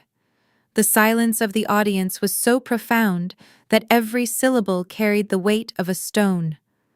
"Garrett," I said, looking him directly in the eye, "you told these people you are a self-made man of the community. You told them your campaign was built on grassroots support and local sacrifice. But let us talk about the $36,000 that flowed into your campaign account over the last 12 months. Every cent of that money was a discretionary transfer from the Ashford Trust. It didn't come from your supporters, it came from the brother you told everyone was a bitter runaway. I have been your primary donor, your silent partner, and your landlord. And I did it while you were calling me a liability to your reputation." A murmur rippled through the back of the room, a low tectonic shift in the room's loyalty. I saw the county commissioner, a man who had been Garrett's biggest champion, lean over to his aide and whisper something sharp. The donors were not just shocked by the family drama, they were recalculating their risk. In Pennsylvania, politics being a jerk is a social hurdle, but being a dependent who lies about his finances is a career-ending injury. Garrett was no longer a leader, he was a liability who didn't even own the shoes he was standing in. But the financial tether was only the beginning of the dismantling. I turned to my father, who was attempting to signal the sound technician to cut my microphone. The technician, however, was a former student of mine from the high school. He didn't move a muscle. He simply watched me with a look of grim satisfaction. I held up the digital audit log Ray Whitfield had prepared. "Let us talk about the fraud." I continued, my voice gaining a clinical, decisive edge. "When I suspended the payments, my father didn't just call the bank. He tried to rewrite the bank. I have the IP addresses for every login attempt made to the trust portal over the last 72 hours. They all lead back to the Ashford home office. But more importantly, I have the digital trail of the forged emails sent to the mortgage department. They were sent from a private server disguised to look like mine, claiming that I was authorizing a full liquidation of the trust's capital. My parents didn't just want to pay the bills, they wanted to take everything and leave the trust empty before I could regain control. The gasps this time were not just about family betrayal, they were about the cold, calculated nature of the crime. I watched the faces of the people who had mocked me for being a high school counselor. They were realizing that the uneducated son was the only one in the room with the digital receipts. I was the one who understood the systems they thought they could manipulate. I was the one who had been protecting the family legacy while they were trying to pawn it for a council seat. The power flip was visceral. I saw a group of businessmen at the center table stand up in unison. They didn't say a word. They simply straightened their jackets and walked toward the exit. It was a silent exodus of capital. They were investors who saw a sinking ship and were heading for the lifeboats. My father watched them go, his mouth hanging open, the realization dawning on him that his social standing wasn't a permanent gift. It was a temporary lease that I had just terminated. Interspersed with the immediate wreckage, I thought about the background of the Ashford name. My grandfather Harold had built his business in the dirt and the grease of the industrial era. He valued the work that people did with their hands and their integrity. He had always told me that Garrett was a man of the air, someone who lived in the clouds of other people's praise. Tonight, Garrett was finally hitting the ground. He had spent his life stepping on my shadow, and now that the light of the spotlight was revealing the truth, he had nowhere to hide. He wasn't the golden child. He was a hollow vessel that I had been filling with my own labor for years. Chloe was the next to break. She stepped toward the microphone, her face a mask of frantic, marketing-driven damage control. "Julian, you're being so cruel," she cried, her voice echoing through the ballroom. "This is a political event. You are hurting the community. Think about the people who believe in Garrett. You are destroying a good man's future over a personal grudge." I looked at my sister, the woman who had lived her life as a non-stop digital performance. "Chloe, the community deserves to know if their representative can manage a simple rent payment without committing identity theft," I said. "You call it a grudge. The bank calls it a felony. The people who believe in Garrett believe in a lie that I was paid to maintain. If his future is destroyed by the truth, then it was never a future worth having." The drama reached its peak when the local news reporter who had been filming the gala for the 11 o'clock segment turned her camera away from the stage and toward the donors who were fleeing the room. She began interviewing the very people Garrett needed for his victory. I watched the red light on the camera, knowing that within an hour, the name Ashford would be synonymous with fraud across the entire region. The Family Values campaign was dead. It hadn't been killed by an opponent. It had been dismantled by the very person they thought was too insignificant to fight back. The unexpected payoff of the moment was the silence that followed my final statement. I didn't wait for a rebuttal. I didn't wait for the security guards to reach the stage. I folded the papers back into the manila folder and stepped away from the podium. As I walked past Garrett, I leaned in close, so close that only he could hear me. "The office keys are with the landlord," I whispered. "And the car you drove here is registered to the trust. I've already called the repo service. I suggest you find a ride home." The look of sheer, unadulterated shock on his face was the most satisfying ending to 30 years of being his shadow. He wasn't the hero of the story anymore. He was a man standing in a suit he didn't own in a room full of people who now knew his secret. But as I reached the doors of the ballroom, a new conflict emerged.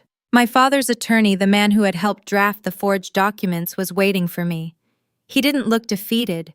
He looked like he was already preparing a counterattack. "Julian," he said, his voice a low, predatory hum. "You think you've won because you made a scene, but you just admitted to being the trustee who allowed these funds to be used for political purposes. If this goes to court, I will make sure you go down for mismanagement right alongside them. You're the one in charge of the money, remember? If it was used for fraud, that's on you." One conflict had ended in a public victory, but the legal trap was closing in.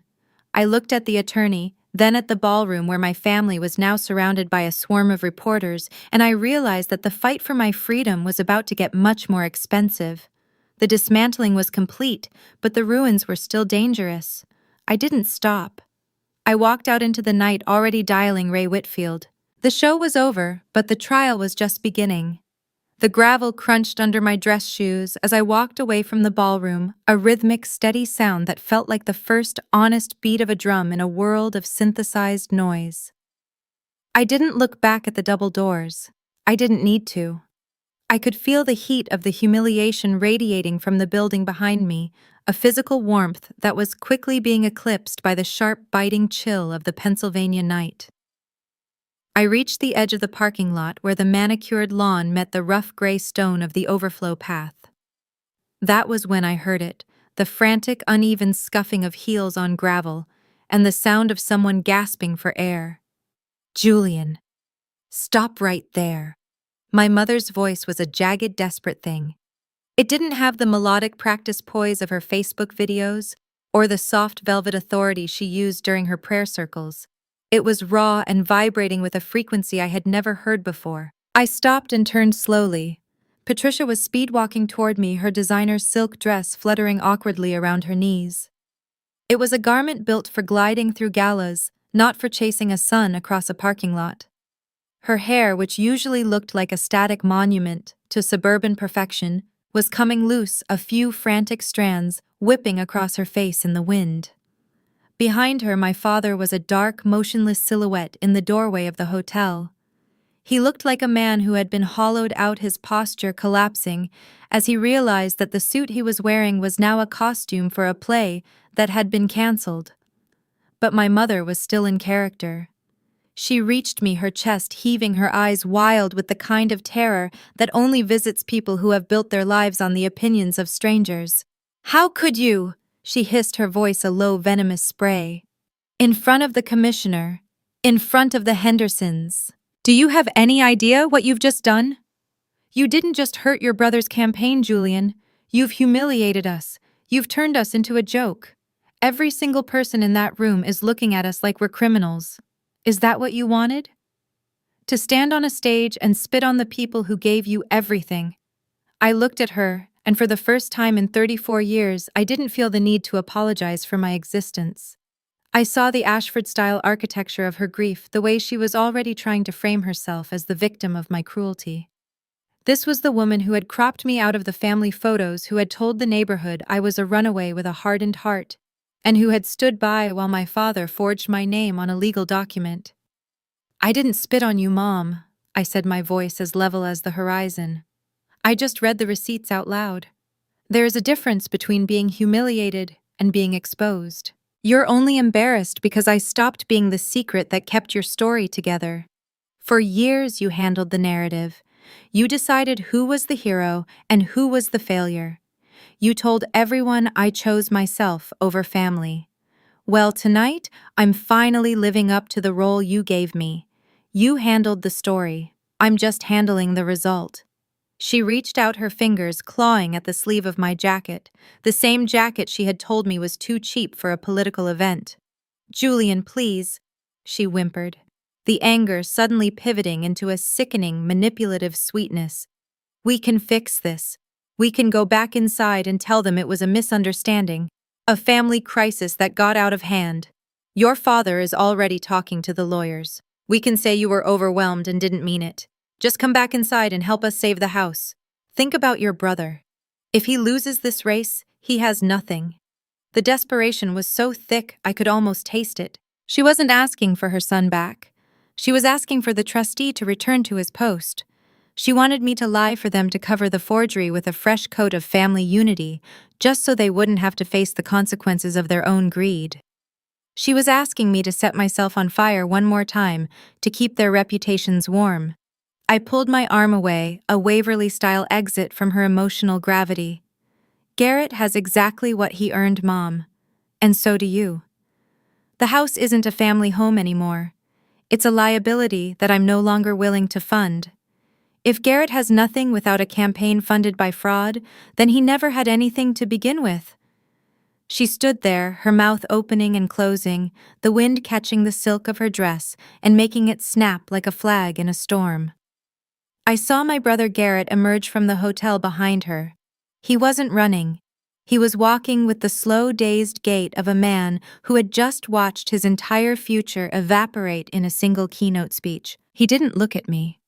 He looked at the ground, his hands buried in his pockets, the golden child luster gone, replaced by a gray, sallow reality. I reached my car and pulled the keys from my pocket. As I opened the door, the interior light spilled onto the gravel, a clean white glow that felt like a sanctuary. I looked back at the hotel, the glittering ballroom windows still reflecting the expensive lights of a party that was now awake. I saw the house of cards they had built on my back, the colonial with the porch, the country club memberships, the political flyers, the social media lies. It was all leaning, the structural integrity gone the moment I stopped being the invisible pillar. "You're really going to do it?" Patricia shouted, her voice breaking into a sob that sounded more like a scream of frustration. "You're going to leave us with nothing." I sat in the driver's seat and looked at her through the open window. I didn't feel the rush of revenge. I just felt the immense, quiet weight of a long overdue conclusion. "I didn't leave you with nothing, Mom," I said. "I left you with the truth. It just happens that the truth is the one thing you can't afford." I started the engine. The sound was a low mechanical growl that signaled the end of our conversation.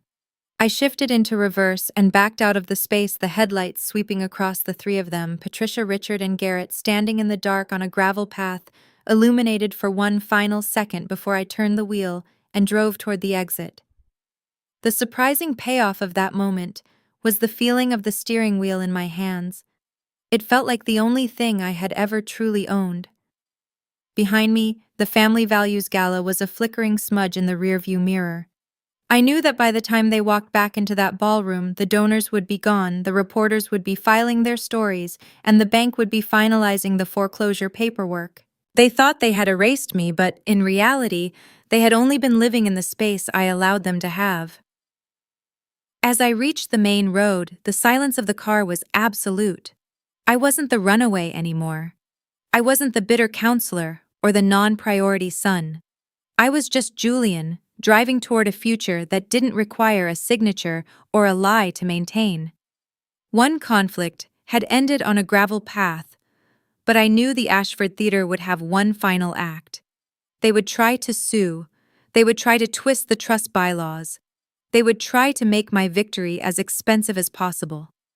But as I watched the Pennsylvania trees blur past in the dark, I realized that for the first time in my life, I wasn't afraid of the storm. I was the one who had finally walked out of the house. I was free, and for the Ashfords, the lights were never coming back on. The drive back to my apartment was a transition through two different versions of Pennsylvania. I left behind the manicured lawns and the suffocating prestige of the country club suburbs, moving toward the weathered brick and honest exhaustion of the district where I actually lived. When I finally climbed the stairs to my third-floor unit, the air inside did not smell like expensive perfume or suppressed rage. It smelled like cedar wood and the tea I had brewed that morning. This was my sanctuary, a small but warm space that I had furnished with pieces I chose myself, not items meant to impress a donor or anchor a campaign photo.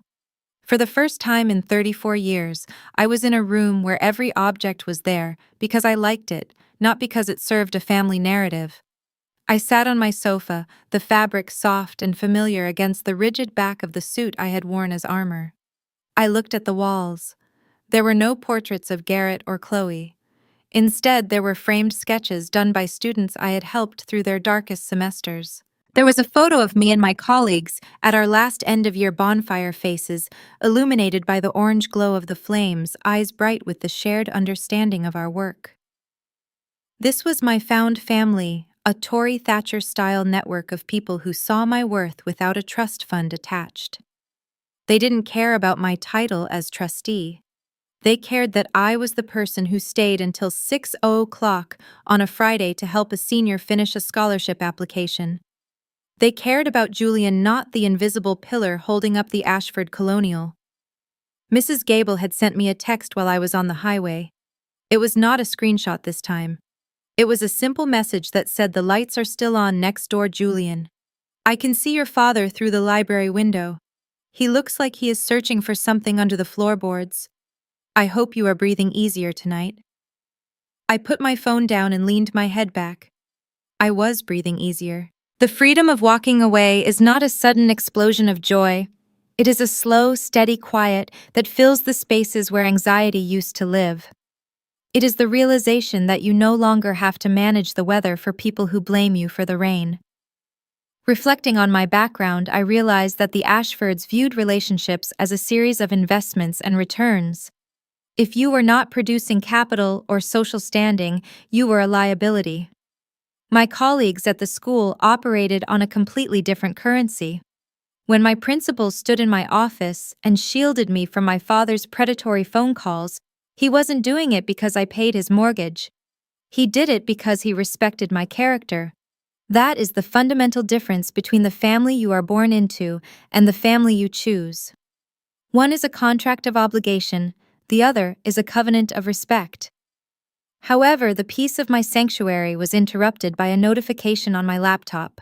It was an email from the school district's legal department. My father had not stopped at the school board.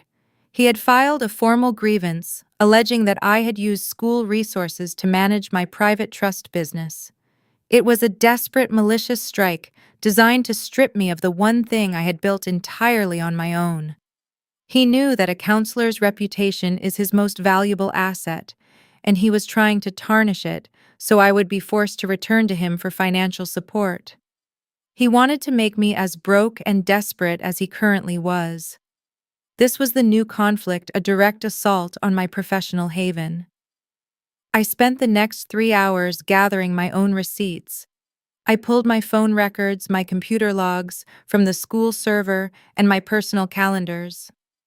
I documented every second of my time, proving that the trust management happened on my own devices, on my own time, in my own home. My father thought he could use the system to crush me, but he forgot that I had spent a decade teaching teenagers how to navigate systems. I was the expert on boundaries, and he was a man who had never respected one in his life. I felt a sharp surge of anger, but it was different this time. It wasn't the hot, panicked anger of a child trying to please a parent. It was the cold, focused anger of a man protecting his territory. I realized that my father's greatest mistake was assuming that my kindness was a weakness. He thought that because I had been silent for so long, I didn't have teeth. He was about to learn that the quietest people are often the ones with the most thorough filing systems. The drama escalated when I saw a news alert on my local paper's website. The headline read, "Local candidates' campaign offices seized for non-payment." The story included a photo of the padlock on the door and a quote from the landlord, Mr. Henderson. He didn't hold back. He mentioned that the funds had been suspended by the trustee and that the campaign had no other sources of income. The donors were already demanding their money back, and the Republican committee was considering a move to drop Garrett from the ticket entirely. The Ashford House of Cards was falling in real time, and they were trying to use my career as a soft place to land. I looked at my grandfather's photo on the wall. He had always told me that a man who builds on someone else's ground has no right to complain when the owner decides to build a fence. I was finally building my fence. I drafted a response to the school district, including the evidence of the forgery and the bank default notices. I made it clear that my father's grievance was a retaliatory act meant to interfere with a criminal investigation into identity theft. I hit send and felt the final tether snap. The surprising payoff of that evening came from a knock on my door. It was nearly midnight, and for a second my heart skipped a beat, fearing it was Garrett or my father. But when I looked through the peephole, I saw Sarah and Mark, two of the counselors I worked with. They were holding a bag of takeout and a 6-pack of beer. "We saw the news," Sarah said as I opened the door. "We figured you might need some actual family right now." We sat on my floor eating lukewarm noodles and talking about everything except the Ashfords. They didn't ask about the money. They didn't ask why I did it. They just sat there taking up space in my sanctuary, proving that I wasn't alone. I realized then that my parents' greatest lie was telling me that I was nothing without them. I was more than enough. I was a friend, a colleague, a mentor, and a man who could finally sleep through the night. But as my friends left and the door clicked shut, I saw a new message on my phone. It was from a private investigator I had hired through Ray Whitfield. He had been digging into my father's distribution center records, and he found something that grandfather Harold had never mentioned: a hidden account, a second layer to the trust that required 2 signatures to unlock. One was mine. The other belonged to a person I hadn't seen in 20 years. The war for the Ashford estate wasn't just about a mortgage anymore. It was about a secret that was buried deeper than the foundation of the house. I looked at the name on the screen and felt the ground shift once again. The sanctuary was safe, but the truth was still calling from the dark. I picked up my keys. The night wasn't over yet. 8 months is a long time for a ghost to inhabit a town. In the quiet rhythm of my new life, the Ashford name had become a distant frequency, a static noise that occasionally crackled in the background of local news but no longer dictated the air I breathed. I had spent those months reinforcing my own foundation. I worked with my students. I restored the old farmhouse that actually belonged to me, and I cultivated a silence that was no longer defensive. It was simply my state of being. The legal battles were still simmering in the distance, a slow-moving cloud of litigation that Ray Whitfield was managing with surgical precision.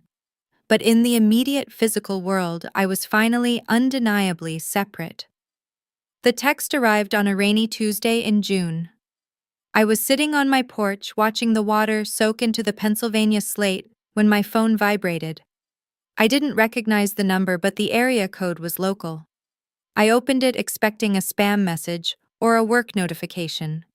Instead, I saw a string of text that lacked the typical Ashford-style entitlement.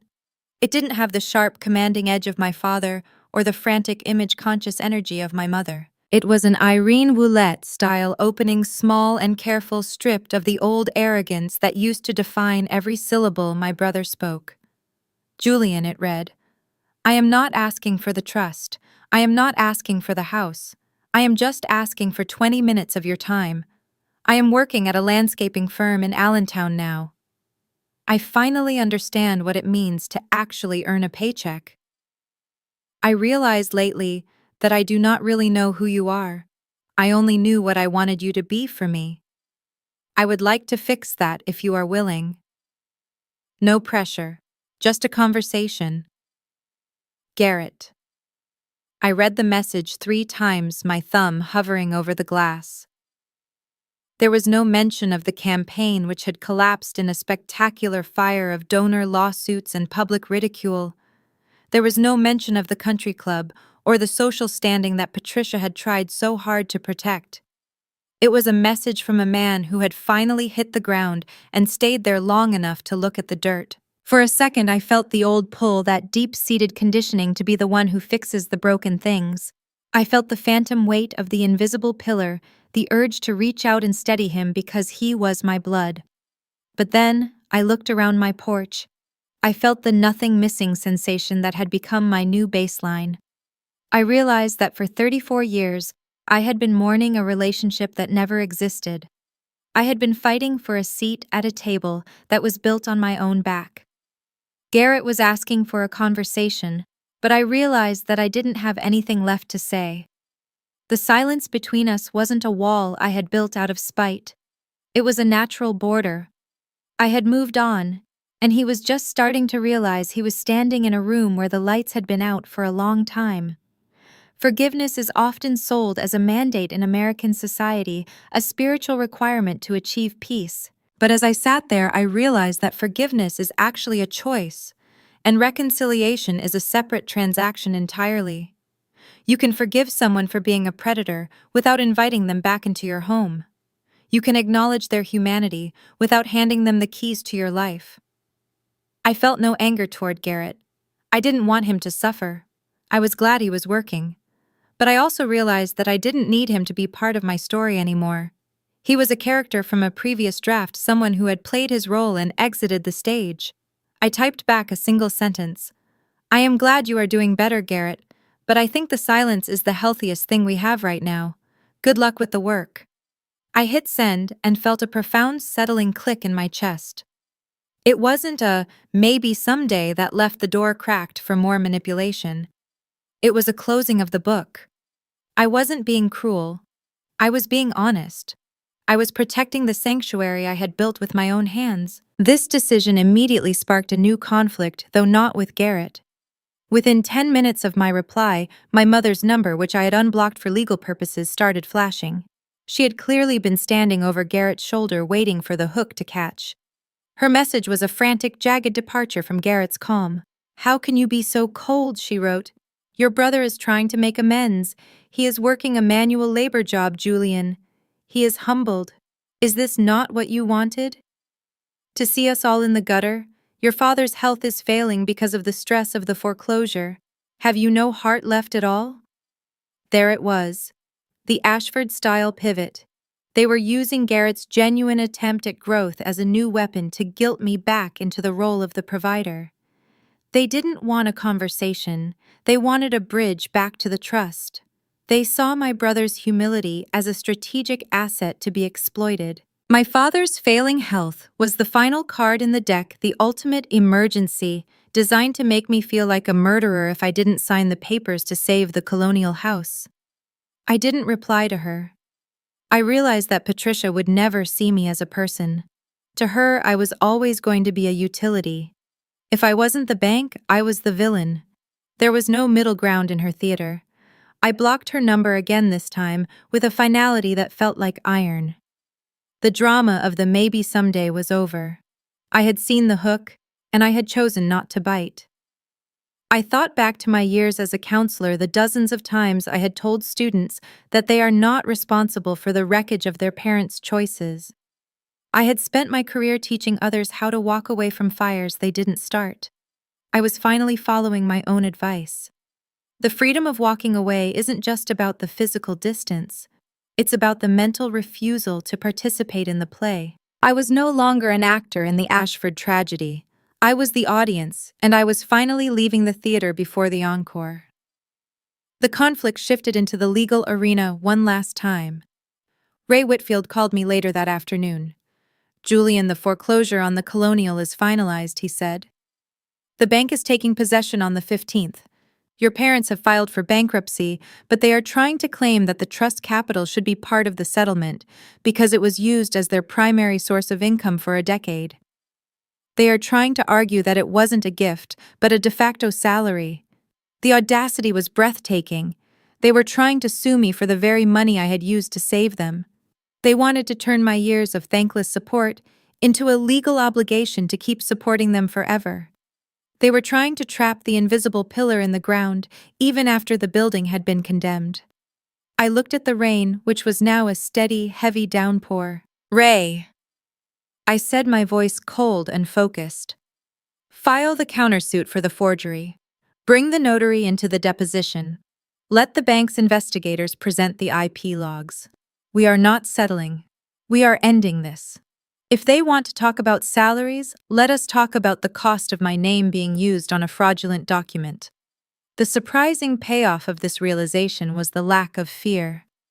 I knew that by the time the month was over, the Ashford name would be a cautionary tale in the local papers. I knew that Garrett would likely never speak to me again after my mother twisted my refusal into a personal attack. I knew that the colonial house, the center of their world, would be sold to a family who might actually appreciate the wraparound porch. As I hung up the phone, I felt a strange sense of gratitude for that text from Garrett. It had been the final test. It had shown me that even when they tried to be careful, the underlying structure was still toxic. The "maybe someday" wasn't a hope. It was a ghost story. I stood up and walked into my kitchen, the warm light of my apartment feeling like a shield. I wasn't the runaway anymore. I wasn't the bitter son. I was the only person left who knew the full value of the silence. And for the first time in my life, I wasn't going to let anyone break it. The house was falling, but I was already home. The restoration of the old Pennsylvania farmhouse was not a hobby. It was an exorcism. While the Ashford Colonial was being swallowed by the bank and picked apart by bankruptcy lawyers, I was spending my weekends 30 miles north, elbow deep in the dust and cedar of a structure that actually deserved to be saved. This house was a late 19th century homestead I had purchased with my own savings, a property that my parents had mocked as a derelict shack when they first saw the listing. But to me it was a Thea-style metaphor for my existence. It was a building with good bones that had been neglected, covered in layers of cheap wallpaper and fake paneling by people who didn't understand how to care for a foundation. Every nail I pulled and every floorboard I sanded felt like I was stripping away the Ashford-style lies I had been forced to wear for 34 years. I worked in the quiet heat of the afternoons, the only sound being the rhythmic rasp of my plane against the wood. I was building something designed to stand even when the ground shakes. In the colonial house, everything was about the facade, the wraparound porch, and the fresh coat of white paint that hid the fact that the mortgage was a fiction. Here I started in the cellar. I reinforced the main beam with steel plates. I repointed the fieldstone walls. I made sure that the invisible parts of the house were the strongest elements of the entire structure. I was no longer the invisible pillar holding up someone else's vanity. I was the architect of my own stability. Hanging on the wall in what would eventually be the library was a single photograph. It wasn't a graduation portrait or a staged campaign shot. It was a candid image of my grandfather Harold standing in front of his warehouse in the 70s. He was wearing a grease-stained jumpsuit, his hands resting on his hips, looking at the camera with the expression of quiet, unshakable competence. He was my true north, the only Ashford who understood that worth is not something you perform for a crowd, but something you maintain when no one is watching. Every time I felt the old pull of guilt, every time I thought about my father's failing health or Garrett's manual labor job in Allentown, I looked at Harold's face. He had seen the truth long before I did. He had left me the keys because he knew I was the only one who wouldn't try to pawn the vault. Reflecting on my background, I realized that my parents viewed the past as a weapon. They used childhood memories to anchor me to a version of myself that was small and dependent. In this farmhouse, the past was a teacher. I learned how to work with the grain of the wood instead of fighting against it. I learned that some things are too rotten to be saved and must be cut away entirely so the rest of the structure can survive. This was the restoration of my own agency. I was choosing what to keep and what to discard. I was reclaiming the Ashford name by stripping it of the pretension and the fraud, returning it to the steady, industrious roots my grandfather had intended. However, the peaceful isolation of the restoration was interrupted by a physical intrusion. I was on a ladder scraping the exterior eaves when a black sedan pulled into the gravel driveway. It wasn't my father or Garrett. It was a woman I recognized as Brenda, the notary who had stamped the forged affidavit months ago. She looked terrified, her face pale against the dark upholstery of the car. She didn't get out at first. She just sat there, the engine idling, watching me work. I climbed down the ladder, my movements slow and deliberate. I didn't feel the panic I would have felt a year ago. I just felt a weary curiosity. When Brenda finally opened the door, she didn't apologize. She didn't offer a greeting. She held out a thick manila envelope. "Julian," she said, her voice trembling. "Your father told me to burn these. He told me that if I kept them, the district attorney would find a way to link me to the trust fraud. But I can't do it anymore. I've worked for him for 15 years and I watched him do things to your grandfather's records that made my blood cold. I thought I was being loyal, but I was just being a witness to a theft." This was the new conflict, a fresh layer of the Ashford collapse that went beyond a simple mortgage default. I took the envelope and opened it. Inside were the original ledgers from the distribution center documents my father had claimed were lost in a fire 5 years ago. They weren't just financial records. They were a detailed history of how my father had systematically drained my grandfather's liquid assets while Harold was still alive and suffering from the early stages of dementia. My father hadn't just tried to steal my future, he had been stealing from the past for a decade. The drama escalated as I realized the implications. If these records were real, the trust was actually twice the size I had been told. There was a hidden tier of capital, a secondary fund, that my father had diverted into an offshore account to fund his early retirement and Garrett's private schooling. I had been paying the mortgage for a colonial house with my own labor while my father was sitting on a mountain of stolen family wealth. The invisible pillar hadn't just been supporting the house. I had been subsidizing a crime. I felt a sharp, crystalline anger. It wasn't the emotional hurt of a son, it was the righteous fury of a man who had been used as a shield for a predator. Brenda told me that there was a second signature on the offshore account one that was required to move the bulk of the remaining funds. My father had tried to forge that one too, but the bank in the Caymans had rejected it, requiring a physical appearance. That was why they were so desperate to get me to sign the affidavit.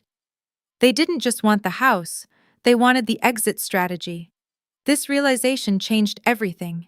I wasn't just defending a trust, I was standing in the middle of a massive embezzlement scheme that my father had orchestrated against his own father and his own son. The surprising payoff of the restoration project was that it had given me the clarity to see the rot for what it was. I looked at my farmhouse, the solid beams and the honest stone, and then I looked at the manila envelope. I realized that the Ashford Theater wasn't just a drama about ego. It was a criminal enterprise disguised as a family. The new conflict was immediate and dangerous. Brenda told me that Richard knew she had the papers. He was already threatening her with legal action for stolen property and breach of confidentiality.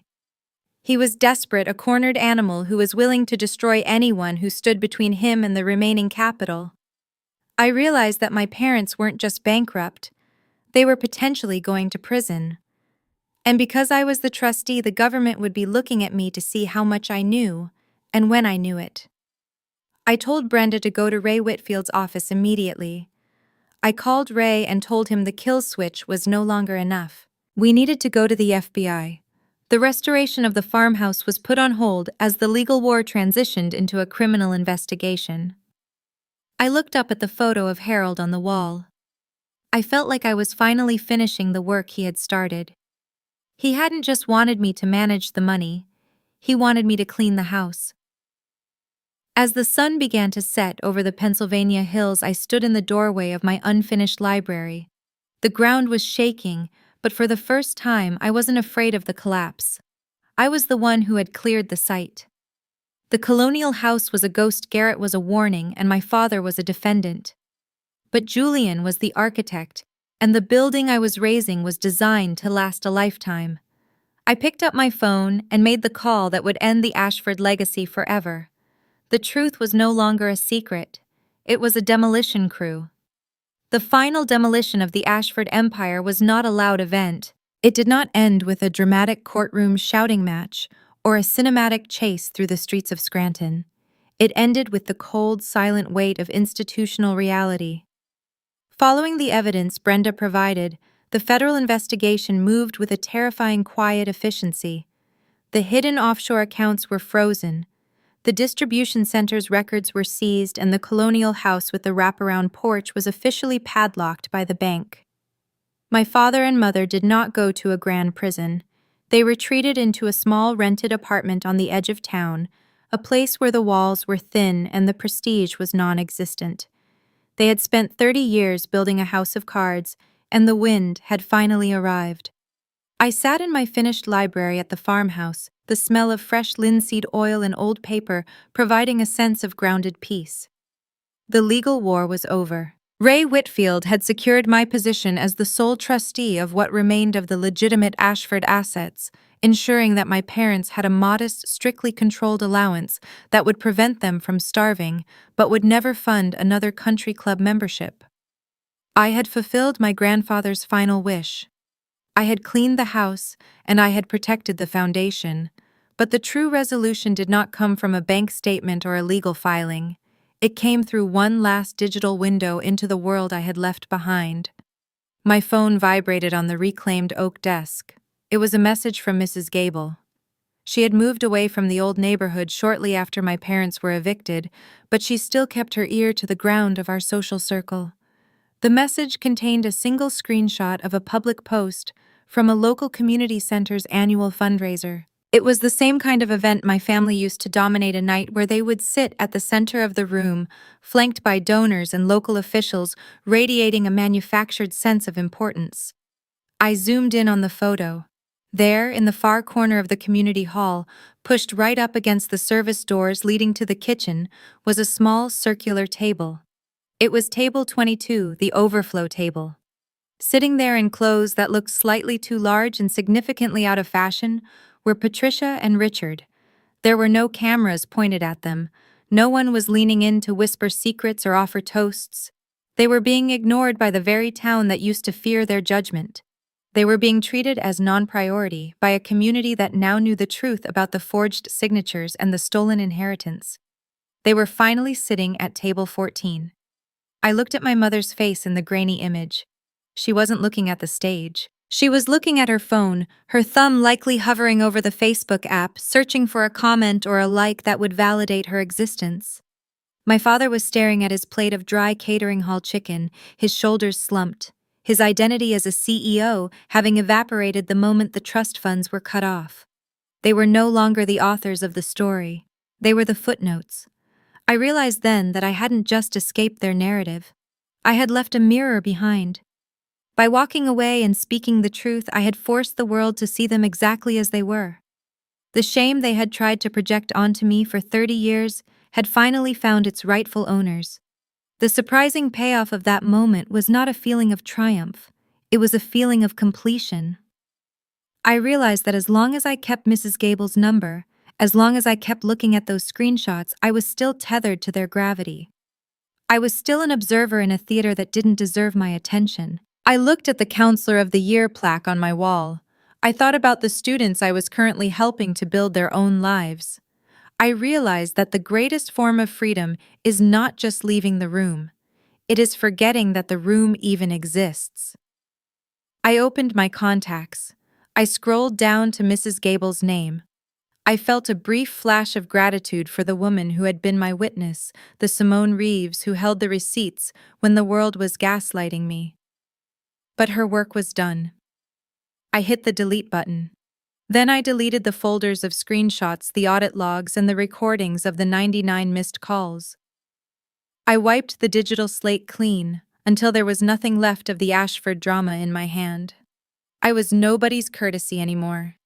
I was not a scapegoat, a filler paragraph, or an invisible pillar. I was just a man in a house that stood on its own ground. I walked into my dining room. I had built the table myself from a single slab of local walnut. It was heavy, solid, and honest. I had set 4 chairs around it. Tonight, those chairs would not be empty placeholders for people who didn't respect me. They would be filled by Sarah, Mark, and Brenda, the people who had stood in the storm with me when they had nothing to gain. My found family. As I heard the sound of a car pulling into the gravel driveway, I didn't feel the old familiar knot of anxiety in my chest. I didn't wonder if I was enough or if I had performed my role correctly. I simply went to the door and opened it. The evening light was settling over the Pennsylvania hills, casting long golden shadows across my porch. My friends walked in, bringing with them the sound of genuine laughter and the smell of the dinner we were going to cook together. There were no cameras, no live streams, and no strategic toasts. There was just the quiet, undeniable reality of being seen for who I actually was. As I sat down at my table, I looked at the 3 people around me and felt a profound sense of satisfaction. I had spent my life counting the people who left, trying to figure out what was wrong with me that they wouldn't stay.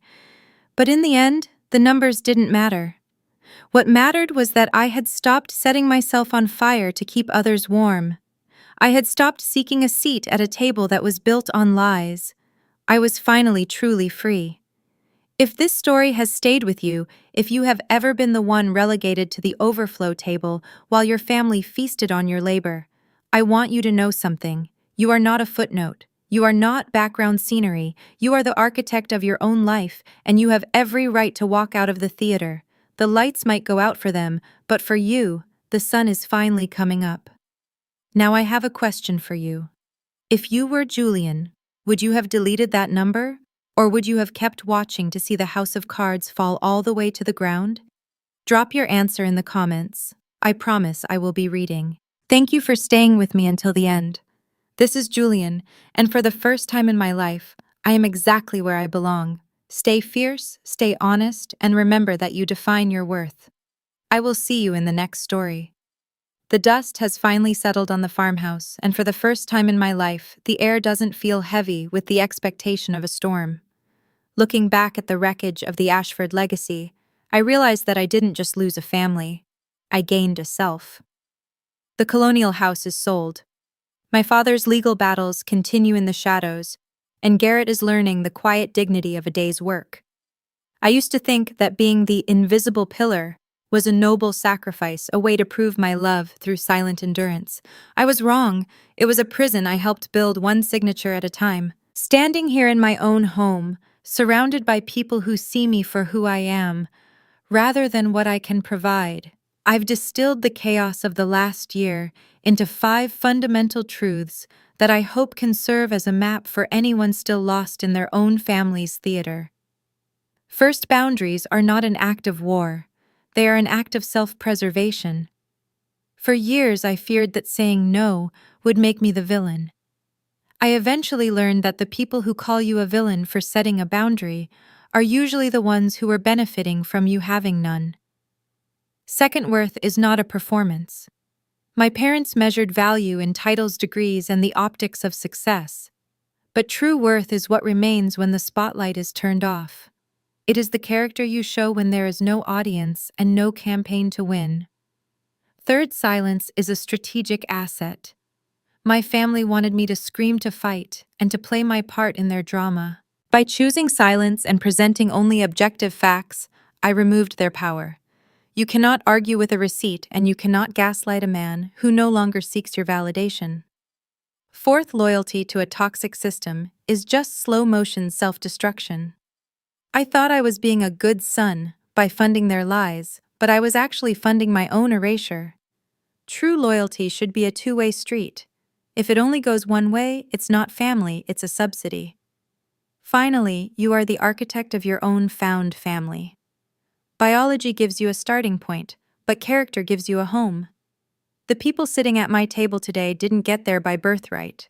They got there through mutual respect, honesty, and showing up when it mattered. I am no longer the uneducated and worthless son my father mocked at that retirement party. I am a man who built a life with his own two hands, a man who knows the value of $1 and the weight of a word. The Ashford name might be tarnished in the local papers, but I have polished it until it reflects something real. I didn't just survive their narrative, I outgrew it. If you've ever felt like the footnote in someone else's success story, I want you to remember that you have the power to close that book and start a new one. Your value is not determined by the people who are too blind to see it.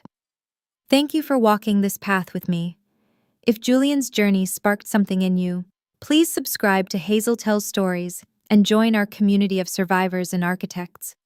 Share this story with someone who needs to know that the exit door is always open. Until next time, keep building your own truth and never let anyone else hold the blueprint to your soul. This is Julian, and I'm finally undeniably free.